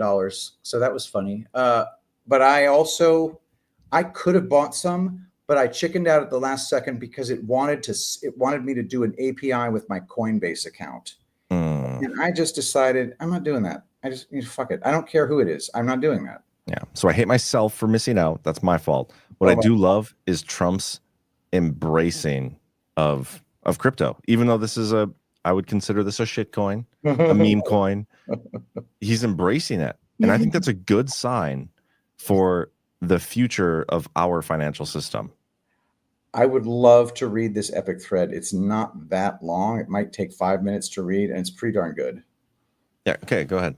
All right, here we go. Also, this was released this morning in the immediate aftermath of the crypto ball last night. So how many of those crypto people that were there got a heads up about this? You really, really need to hear this thread.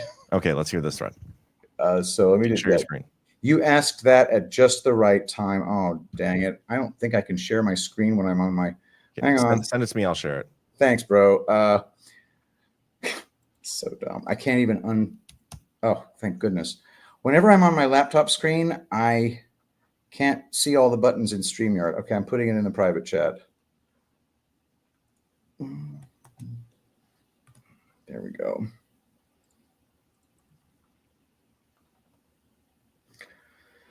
All right. Jeff Dorman on Twitter. The market is losing its mind over the Trump coin and completely missing the plot. Here's why this is going to be incredibly long-term bullish for the industry, and it has nothing to do with the Trump coin itself. To start, pushback for 3+ years from both potential token issuers and potential investors in the US has been regulatory concerns. This is now completely eradicated when the president himself is both the issuer and the investor. Now, just because the president issued a meme coin doesn't mean the entire world will only focus on meme coins. Trump validated the technology, yet introduced only one use of the technology. Potential issuers and investors can see beyond this limited use case. The internet boom started with .coms, companies that only existed because of the internet, but most failed. The internet grew when non-internet native companies began using the internet. Now every company is a .com. Walmart, Domino's, JP Morgan, etc., all .coms now. Trump token just signaled to every company, municipality, university, and individual brand that crypto can now be used as a capital formation and customer bootstrapping mechanism. New York City will have a token. Harvard will have a token. Netflix will have a token. Well, Badlands needs a token. Shit.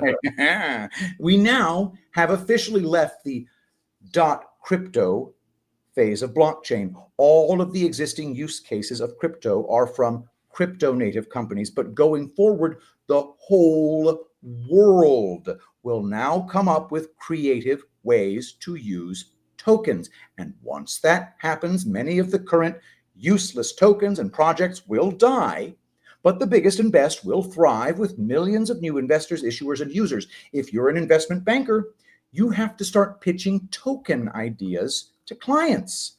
Now, the immediate price action on Friday night suggests that crypto is now a joke, and the only winner will be the blockchain that issues joke tokens.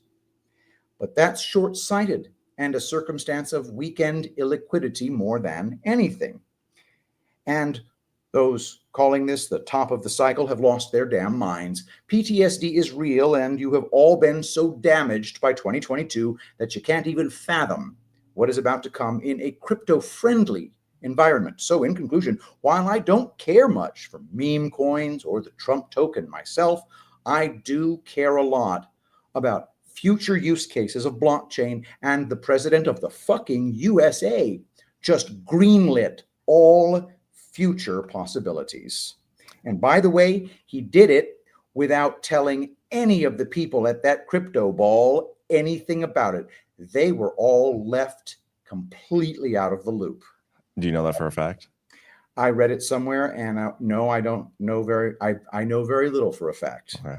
You read it on the internet, so it must be true. Right? Exactly. Because I mean that to me seems a little coincidental. All the major players in the crypto world in one spot right before this thing launches, and now the price goes up to $35. Like Michael Saylor was probably flinging his own waist at the TV screen when he saw this.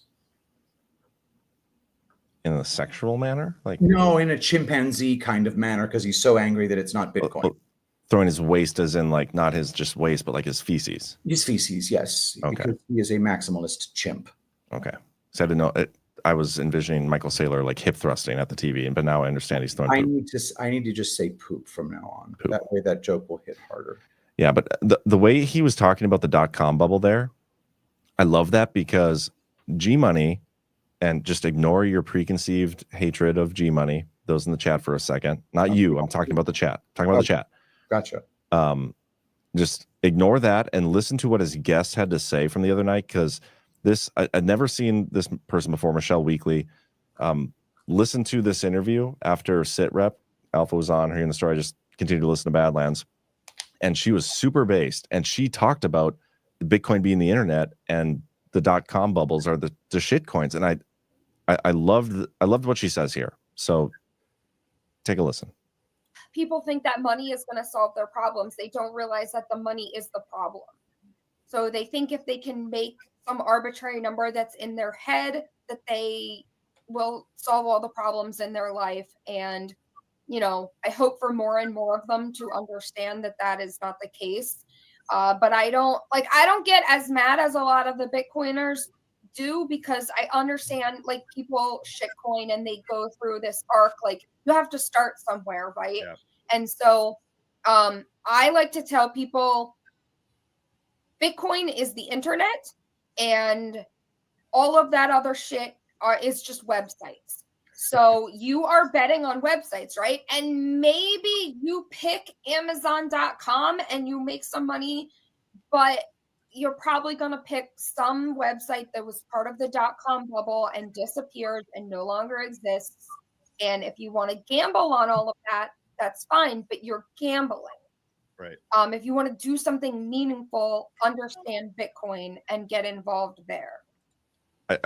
What that guy said, I know you probably don't agree with that either, Patrick. It's just another reasoning by analogy crap that people who aren't in the space find persuasive. Bitcoin is not the internet. Bitcoin is the first moving cryptocurrency. It's not the internet.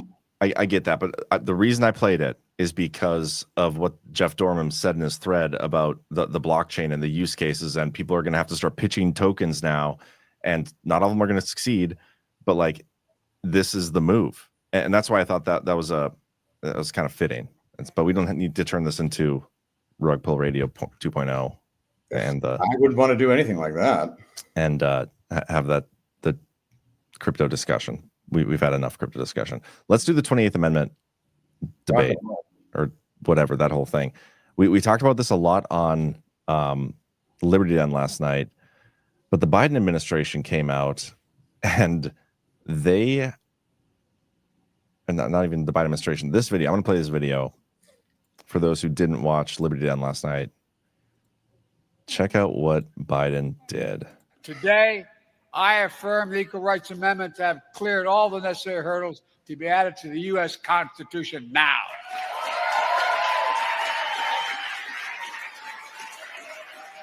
The Equal Rights Amendment is the law of the land now. It's the 28th Amendment to the Constitution now. Today, I affirm the Equal Rights Amendment. Just because he said it, it's done. As I said last night, it reminds me of this clip from The Office. I declare bankruptcy! But the whole thing is crazy, and the reason I was hoping Chris would be on, and we'll be talking about this next time Chris is on again, I'm sure. But he sent over something about the 14th Amendment and just the unconstitutionality of what Biden just did there. Like, just because Biden declared it so does not mean it's true. They've been trying to get this Equal Rights Amendment passed since like the 20s or something. It's been like stalled since the 70s. They never got 3/4 of the state legislatures to ratify this thing. 5 states want it pulled back. The most recent state to ratify it was, I think, Virginia in 2020. And so he's had 4 years now where he could have made this statement and come out and said, hey, it's ratified. It's set in stone. It's law now. But he saved it till 4 days before he left office. But Chris sent this along, and I want to read this. It's not super long. But then we can discuss it. I want your take on it. This is from let me see if I can find exactly what it's from here. Yeah, it's from the Congressional Record from June 13th of 1967. There's this little debate over the 14th Amendment and the fact that it was a blatant overthrow of the Constitution, improperly ratified at that. And a big hat tip to Bad Lucky 1776 in the Badlands Rumble chat who came across it. So let's start on the left side there. Can you see that? Yep, I see it. Okay. The 14th Amendment, equal protection law or tool of usurpation. Mr. Pryor is speaking.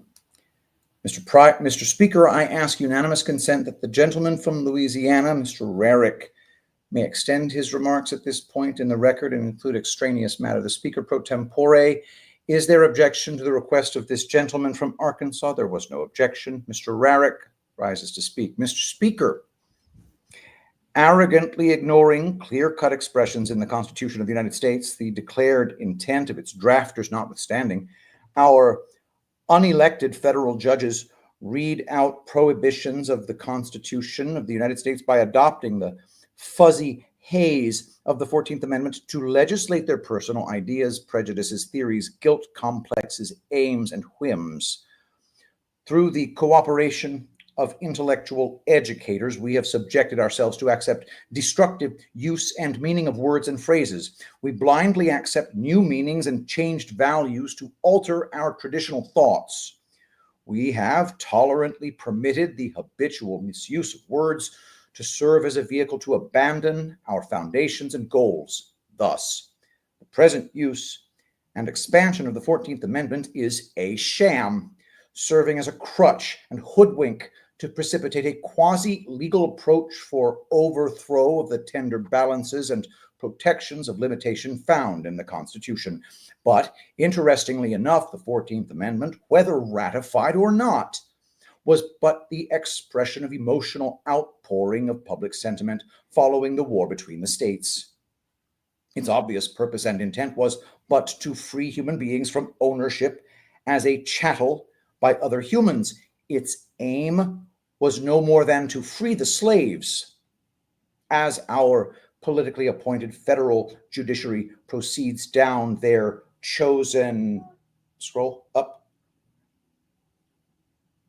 their chosen path of chaotic departure from the people's government by substituting their personal law rationalized under the 14th Amendment, their actions and verbiage brand them and their team as secessionists, rebels with pens instead of guns, seeking to divide our union. They must be stopped. Public opinion must be aroused. The union must and shall be preserved. Mr. Speaker, I ask to include in the record, following my remarks, House Concurrent Resolution 208 of the Louisiana Legislature urging this Congress to declare the 14th Amendment illegal. Also, I include in the record an informative and well-annotated treatise on the illegality of the 14th Amendment, the play toy of our secessionist judges, which has been prepared by Judge Leander H. Perez of Louisiana. So kind of going back, and I might have us read a little bit of this second part here too, but going back to what we said earlier when we were having the discussion over what Mike Johnson said. Mike Johnson comes out and tells us a story about how Biden signed this thing and had no idea he signed it. He thought he signed something completely different. He was misled, or he's that out of it, has no idea.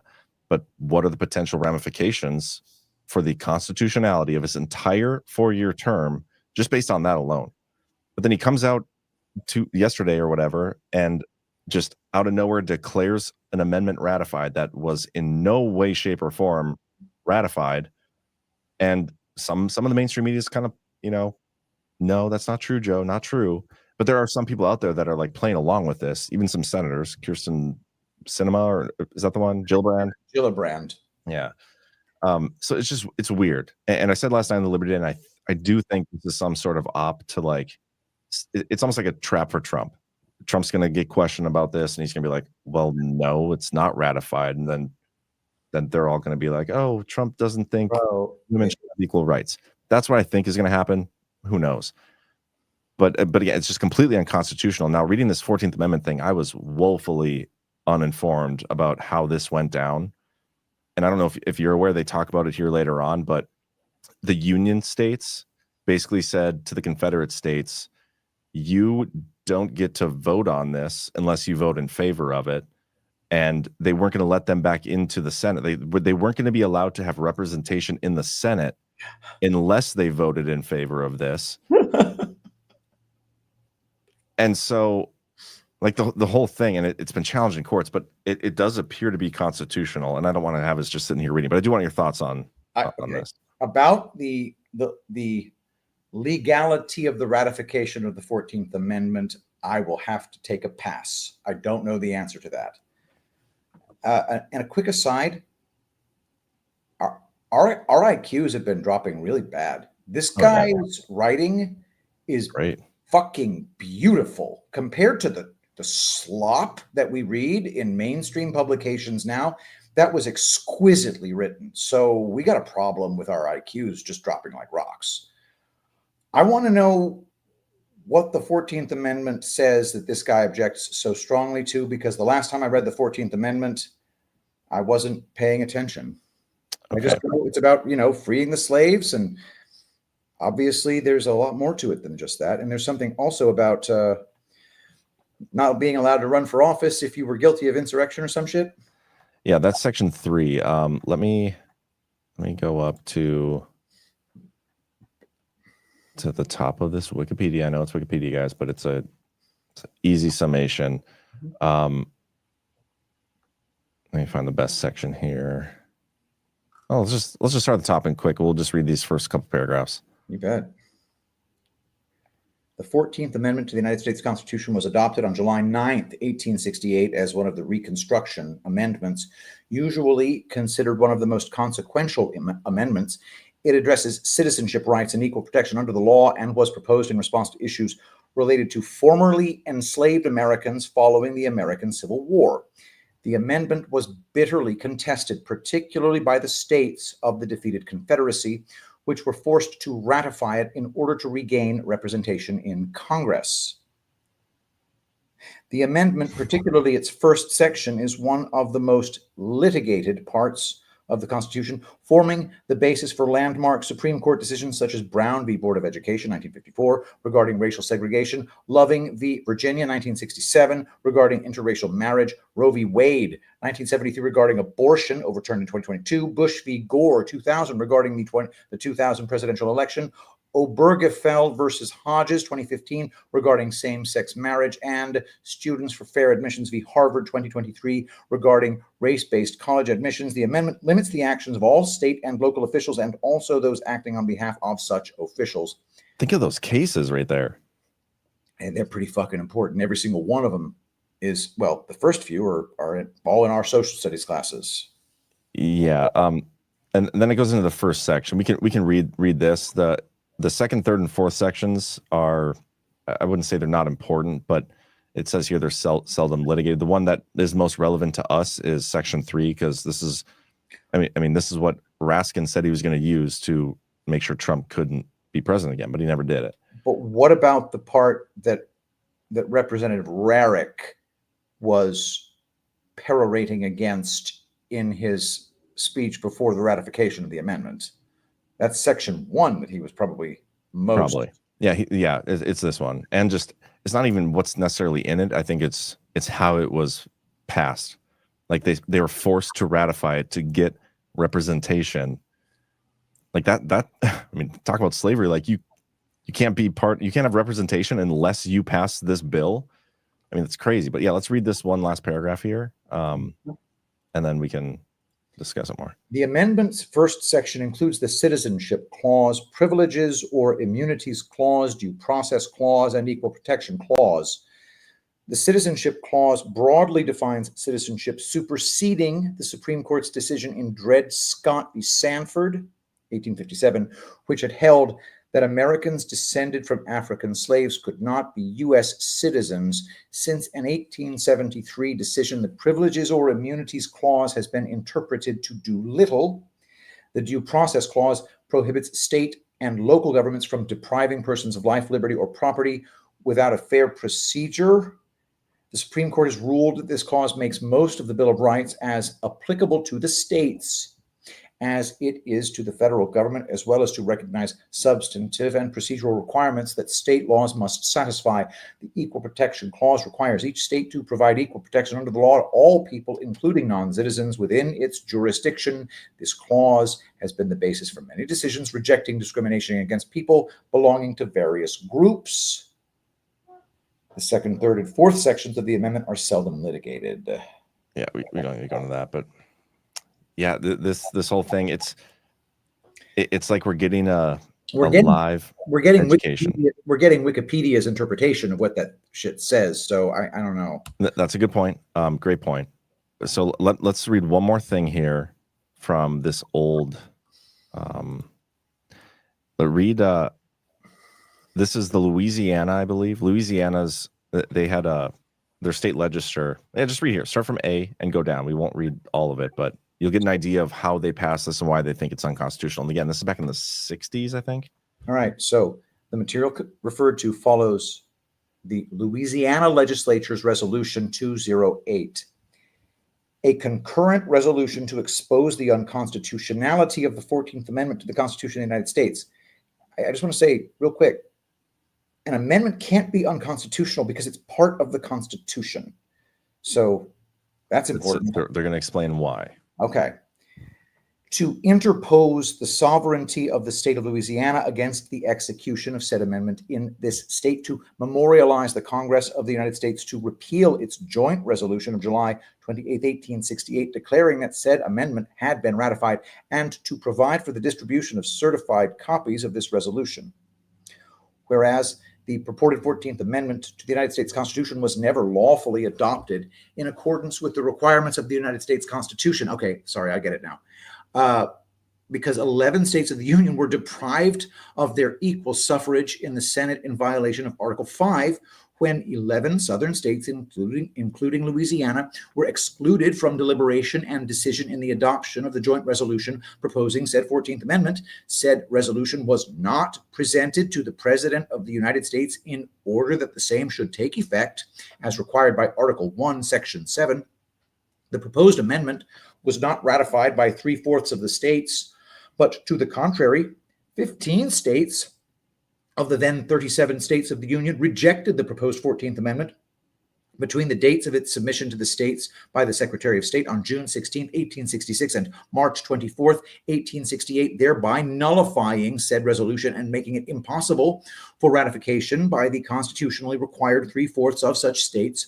Said southern states, which were denied their equal suffrage in the Senate, had been recognized by proclamations of the President of the United States to have duly constituted governments with all the powers which belong to free states of the Union, and the legislatures of 7 of said southern states had ratified the 13th Amendment, which would have failed of ratification but for the ratification of said 7 southern states. And yeah, read this in the last paragraph, then we'll be done. I mean, this is freaking fire, dude. No. Whereas the Reconstruction Acts of Congress unlawfully overthrew their existing governments, removed their lawfully constituted legislatures by military force, and replaced them with rump legislatures, which carried out military orders and pretended to ratify the 14th Amendment. We can go further if you want, but I just want to say, like, I want.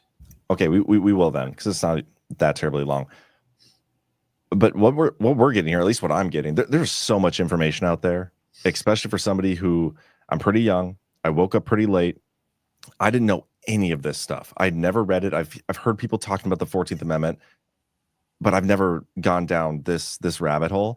And this is fascinating to me. And this sounds a little bit like a Biden administration and a group of rogue oligarchs in the deep state stealing the election and everything we've gone through these last 4 years. It's like these guys are having the complaints about what happened back in the 1800s and how they got this amendment through.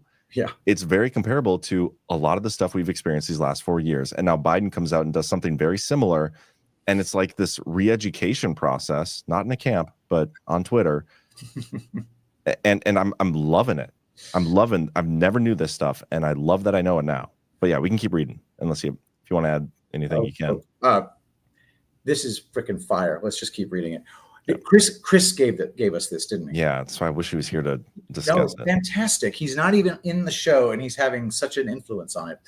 Whereas the Reconstruction Acts of Congress, whereas in spite of the fact that the Secretary of State in his first proclamation on July 20th, 1868, expressed doubt as to whether 3/4 of the required states had ratified the 14th Amendment, Congress nevertheless adopted a resolution on July 28, 1868, unlawfully declaring that 3/4 of the states had ratified the 14th Amendment and directed the Secretary of State to so proclaim. Said joint resolution of Congress and the resulting proclamation of the Secretary of State included the purported ratifications of the military-enforced rump legislatures of 10 southern states whose lawful legislatures had previously rejected said 14th Amendment, and also included purported ratifications by the legislatures of the states of Ohio and New Jersey, although they had withdrawn their legislative ratifications several months previously, all of which proves absolutely that said 14th Amendment was not adopted in accordance with the mandatory constitutional requirements set forth in Article 5 of the Constitution, and therefore the Constitution itself strikes with nullity the purported 14th Amendment. Holy crap. It's amazing. It almost sounds like some alternate elector scheme they pulled. They just said, fuck you, ratify it, or we shoot you. It's wild. I had no idea. But yeah, based on this, the 14th Amendment sounds awfully unconstitutional. Not going to get into the argument about the meat of it, just how it was passed. And yeah, absolutely what Biden did, totally unconstitutional, but funny, very, very memeable moment. Yeah, it's great. Wow, that's amazing. Yeah.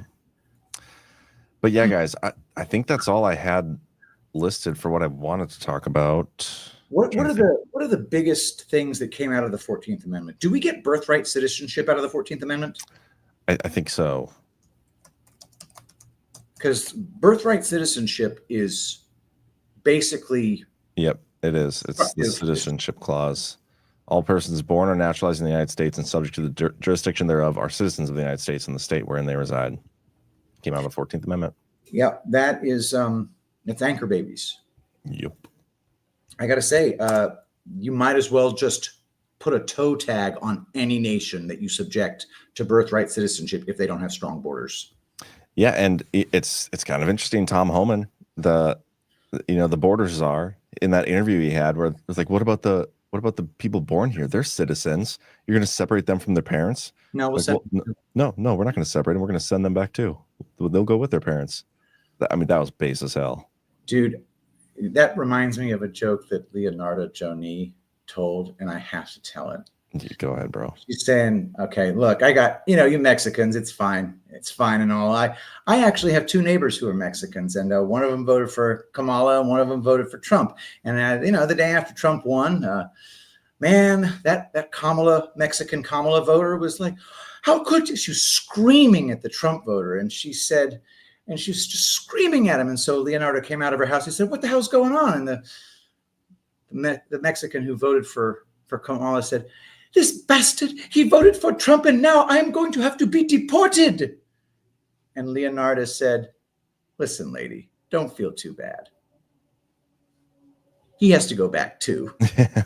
So good. She's funny. She's super funny. Very racist, like you said, but sometimes racist jokes are funny too. Her husband did a set after her, and he is just as funny as she is. And but he makes jokes about her fans.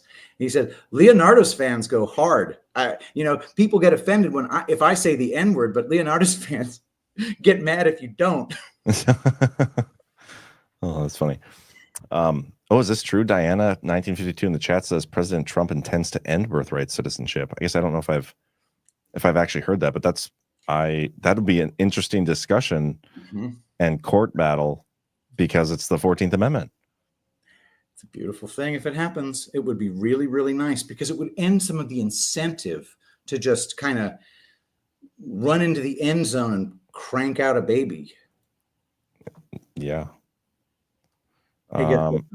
There's one comment I saw in here I wanted to pop in. All right, here. The good guys are never going to allow devolution to be openly discussed. Do you think they're going to own fake Biden? Totally agree with you. And we've said that for like darn near 3 years now. We'll find bits and pieces, I think, scattered throughout the documents occasionally, maybe, if we're that lucky. Maybe a FOIA years from now. Yeah, years from now. I would like to get the entire Kennedy files. Kash Patel has really teased it really nicely to Glenn Beck, and he says it has nothing to do with any questions you people are asking. I gotta know, man. Yeah, I think we'll get some of that stuff. Hopefully, it's day one. That's the thing. I don't want to have to wait. I hope we get a lot of this stuff right away. I think we've been pretty fucking patient. I agree. But yeah, guys, hit the thumbs up. We appreciate that always. We'll go through some of the rants now, I think. Oh, there's something else I wanted to say. By the way, I pulled up the rants this time, John. Did you really? I pulled them up like during the credits. On your laptop too, huh? Yep. Okay, well that's good news. So we'll do that. Let me check if we got any boosts. And there was one more thing I was going to say. Oh, we should take bets on where we think the final inauguration is going to be, because supposedly it was Rotunda. Rumor is White House now. Changed to White House. So with this dude being our only source, we'll see. I don't know, man. Hey, everybody, hit that thumbs up. Get us to #1, please, with sugar on top. We got to beat out all those other based and red-pilled people. So, thumbs up. Yep. Okay, so Lionheart777 over on Badlands website. Evening, guys. Bigger boost coming later. Just a heads up, you missed my boost from January 8th. So let me go back and see where that is. Okay. Yeah, January 8th. Looks like there is for $50. Hey, guys, seen anyone else mention this headline after the exploding Tesla in Vegas? I'll pull this up. Looks like Tesla always has some level of control. And this is the headline. Oh, it says the page cannot be found. But in the website link, it says, man says Tesla locked him out until pays $26,000 battery. That's what's in the link description. Ransomware, dude. I don't know if that's true, but damn. That's great. Yeah, the thing getting removed doesn't lend much credence to it. But okay, then here we got a couple more. Lionheart says, well, I was going to find the right date here. Or Thomas Tynes for $5. He used to have the pace car mindset for normies with people like Rogan, and I liked him. Makes sense for a lap or two. Would that be 3-6 months converted in time? But I don't want to watch a pace car lead the whole fucking race. Now, fuck him. Like that. Lionheart, again for $50. Hey, guys, just a simple thanks. You guys are the best. AOG. Thank you. Thank you, sir. I think that's all of them for... Those are the boosts. Those are the boosts. Let's do some rants. Yeah. Got quite a few. Anchor Babies was for the children of freed slaves.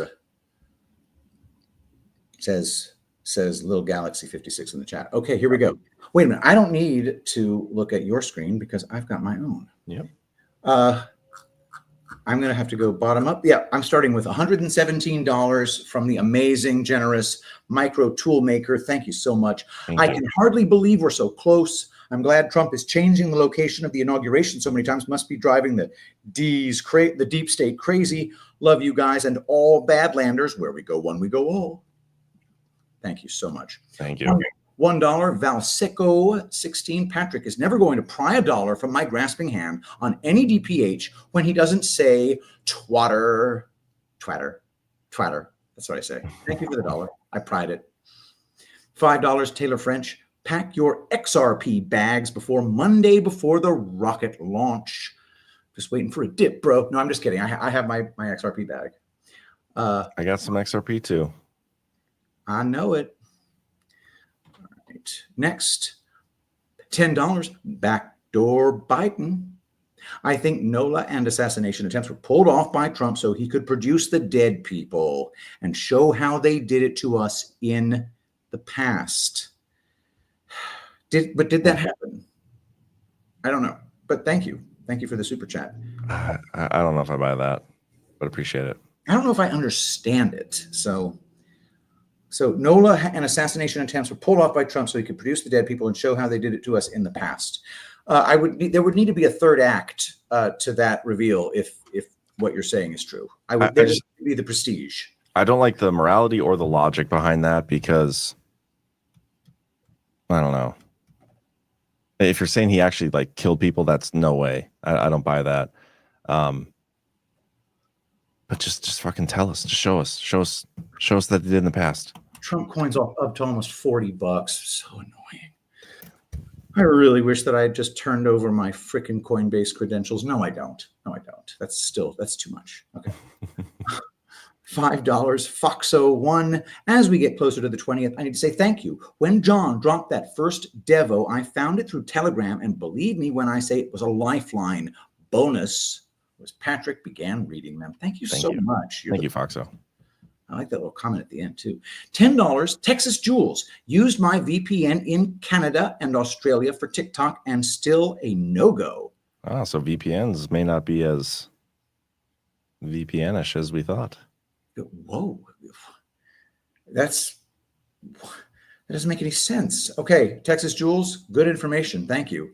Are VPNs just total bullshit in a way? I got nothing. I've never used one. I am not that smart. I don't either. And I'm like, and my thought process has been I could get a VPN, but if somebody wants to access my shit, the VPN doesn't matter. Dude, they know how many nose hairs I have. Give me a break. Yeah. However, it would help me to supposedly like watch Netflix in Jamaica because I couldn't. Believe it or not, I wasn't able to watch fucking Netflix in Jamaica on my honeymoon. Could you download stuff before? Well, so what I did in Jamaica was I just plugged in my Roku into the TV in Jamaica because we like to be able to watch Buffy. So it was Hulu that I couldn't get. And if I'd used a VPN, I would have been able to watch Hulu in Jamaica. I don't know. All right. $5, Mighty Brush 68. That vid of the Trumps at fireworks looks AI generated to me. Hope they're safe somewhere. Yeah, it's probably fake. It's probably fake. I think fake. But did Trump share it? I haven't seen that yet, but a lot of people are sharing it. Different camera angles too, like lots of different camera angles. So, really? Yeah. Nevertheless, lots of different camera angles can also be done perfectly well by AI. $5, Foxo1. My friend and her son arrived in D.C. on the 16th. She says, besides the 19th event and inauguration, there might be another event the day after. She's keeping me posted. That would be really nice because they've canceled a lot of stuff and a lot of people bought tickets to a bunch of stuff. $5 makes sense to me too. On Google Maps, etc., Washington, D.C. is now just Washington. They dropped the D.C. Do we have proof that it was definitely D.C. before? I don't know, but the Washington Commanders. It's not the Washington, D.C. Commanders, although they're there. Okay. $5, recovered lib 74. Trump's deputy press secretary said he flew into D.C. on Air Force One. The Marines saluted him. Isn't that just for POTUS? Also, Nessun Dorma is from Turandot. Yes, it is. Yes, it is. He did fly in the plane that presidents typically fly in. The call sign for the plane, though, was not Air Force One. Okay. It was something else. I think I saw Dave News Treason put something together. Okay. It was all 17 stuff, but I need to check that out then. $20. Me Anger B. The last DPH before the day we've all waited for arrives. Thanks for keeping me positive and sane with your intelligent conversations and hilarious banter. Wishing all of you the best in the new era. Thank you so very much. $5. Honeypot hounds. Maybe they were keeping Biden drugged up all along so they could control him. Best way to control him is just let him be Jim Carrey in a mask. $5. Nobody 777. When my daughters call me in a panic, I will let you know about my West Coast pulse. Thank you so much, Jim. $5. Nobody 777. My speculation that the Supreme Court chambers for the swearing in Justice Thomas and the Admiral of the JAG, Judge Advocate General. Very valid. $5. Honeypot hounds. Imagine Dr. Jill drugged Biden into dementia. Maybe they lobotomized him like true Nazis. True Nazis or true clown world globalists. That's what they did to poor Rosemary Kennedy. $5, Fox01. Maybe that's part of the plan. A way to undo all the BS that was put in place. Almost like Trump borrowed JB along with his dementia. Joe Biden along with his dementia. Like it. $5, Post04 Hope. They have more control over local government in China. $2, Honeypot Hounds. The vaccine was created by DARPA too. Nailed it. Mad Mr. Fox, $2. Sauce for DJI, removing drone no-fly zones. DJT, maybe? Thank you so much. John, there's a Yep, I'm pulling that up. $20, 1027JS. What is up, Joe? Thanks for Hey, Joe. DPH. Thank you. I hope you have your rainfall smooth by now. If not, it's on its way. $2, Honeypot Hounds. The vaccine was created by DARPA too. Nailed it. $5, Mighty Brush 68. I have followed you both since before Badlands. Thank you for giving me a rope when everything went pear-shaped, John. You have built a future empire. Smart people make hay during the darkest hours. I hope you're right. Well, thank you, Mighty Brush. $2, Nobody 777. DJT spelled Esper as Jesper in his truth. Yes, and then News Treason found some Q drops with a Y in the kill box. So when there's an extra letter added, I don't know why this. I mean, it sounds good to me. You look for the drops with that letter in the kill box. $2 added up. Pence did what he was tasked to do thanks to the red castles and hit the thumbs up. Yeah, hit the thumbs up. Give us number one on the leaderboard, y'all. And thank you to the Red Castle subscribers, and thank you to those who donate subscriptions. Those don't populate, and you can see in our Rumble Rant box. So if anybody's done that this show, it's not showing up here. I think I saw a couple go through earlier. So greatly appreciate you guys and your support. $1, Nobody 777. Mike Pence was not disparaged in the truth. That's true. Very true. There's no way to interpret that as disparaging Mike Pence. It's the only one where he's truly left unscathed. $10, except saying, don't give me anything from this guy. So there's that. $10, Jamie Sailor 2. Is Chris Miller going to be in the Trump admin? If no, why not? It's a great question. I don't have an answer, but my speculation and stuff we've talked about before is it almost appears as though when you think how a continuity of government operation works, right? The final phase is reconstitution when you return to the normal form of government or whatever. It almost appears like this is his reconstitution team, which is a completely different, separate team from the devolution team. And so that's how I'm looking at it. I don't know if that's accurate. I don't know if he will show up at some point. But just based on how few of the previous guys are here now, that's an explanation of why. Again, not sure if that's the right explanation, but that's how I'm looking at it. Mm-hmm. $10, Terry A. DJT met with Gates. They spoke about eradicating HIV and polio, the two most controversial jabs and treatments in history prior to COVID. Trump to expose their evil behind HIV and polio. He's setting them up. Let's hope so, because the polio vaccine was a fraud and toxic. $20, Robert L. Does DJT stock rise due to Trump crypto stock? Not financial advice. What a great way to expose how fiat works. I don't have the answer to that question, but it's a good one. I like the thought process. $10, Terry A. Trump said he would need some serious convincing to get rid of polio vax.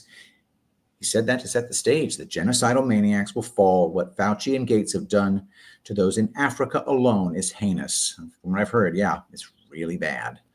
And by the way, these medical nightmare eugenicists really want to kill black people, like a lot. $10, AH13. I use Wikipedia as the start of a rabbit hole. It always leads to other searches from other sources and search engines. That being said, it fascinates me.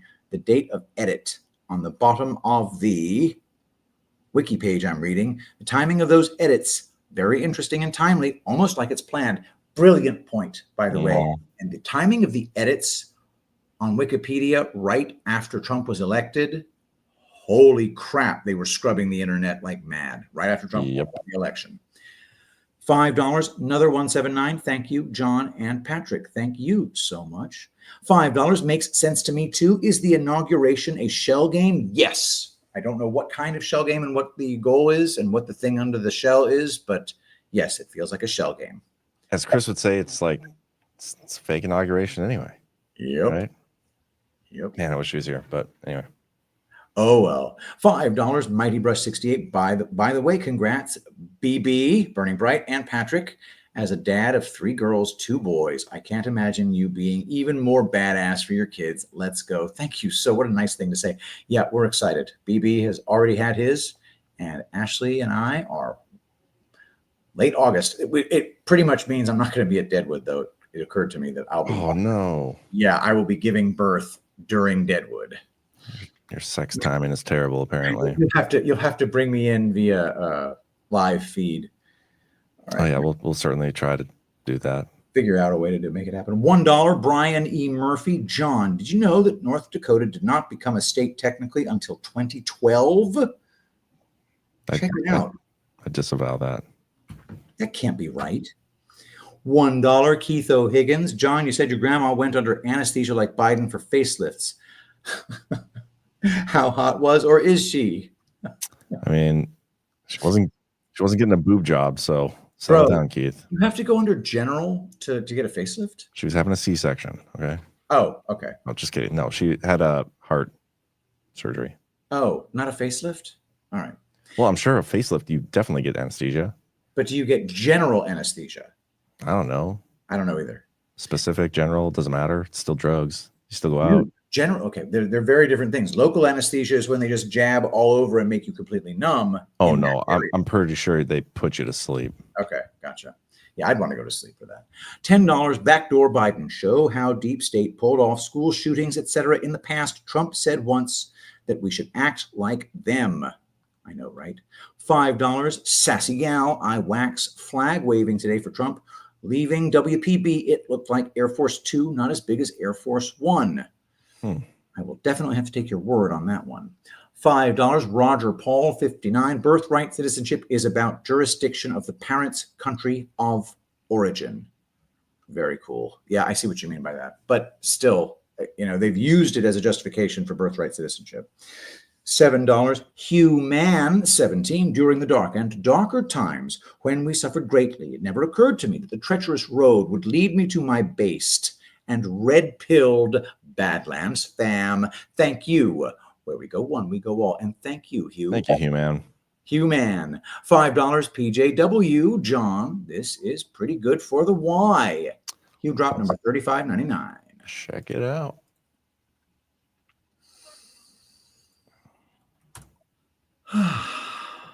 And here we are, Q drop number 35.99 of November 16th, 2019. The harvest crop has been prepared and soon will be delivered to the public for consumption. A higher loyalty.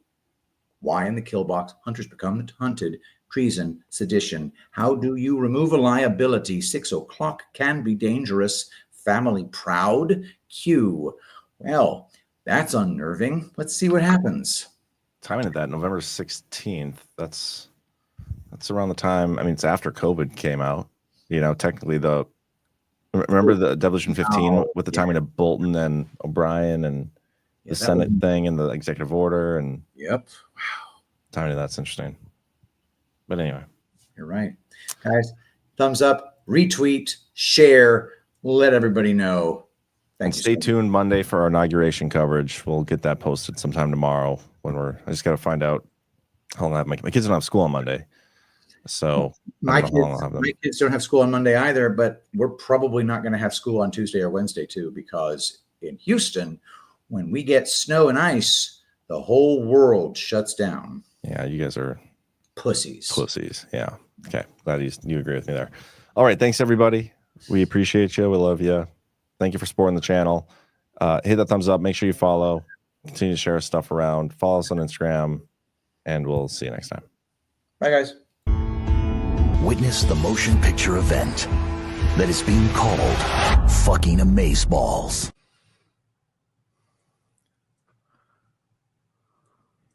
Do you see the difference in the M there? It's go time. 25 later on my.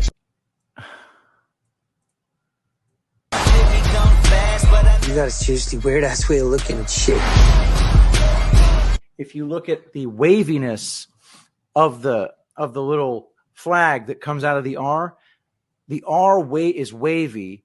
The one in the first hump in the M is not wavy. It's just a pure arc. Does that make sense? We want to warn our viewers that these are extremely graphic images. Give me a second, dude. This is more autistic than I've ever been before.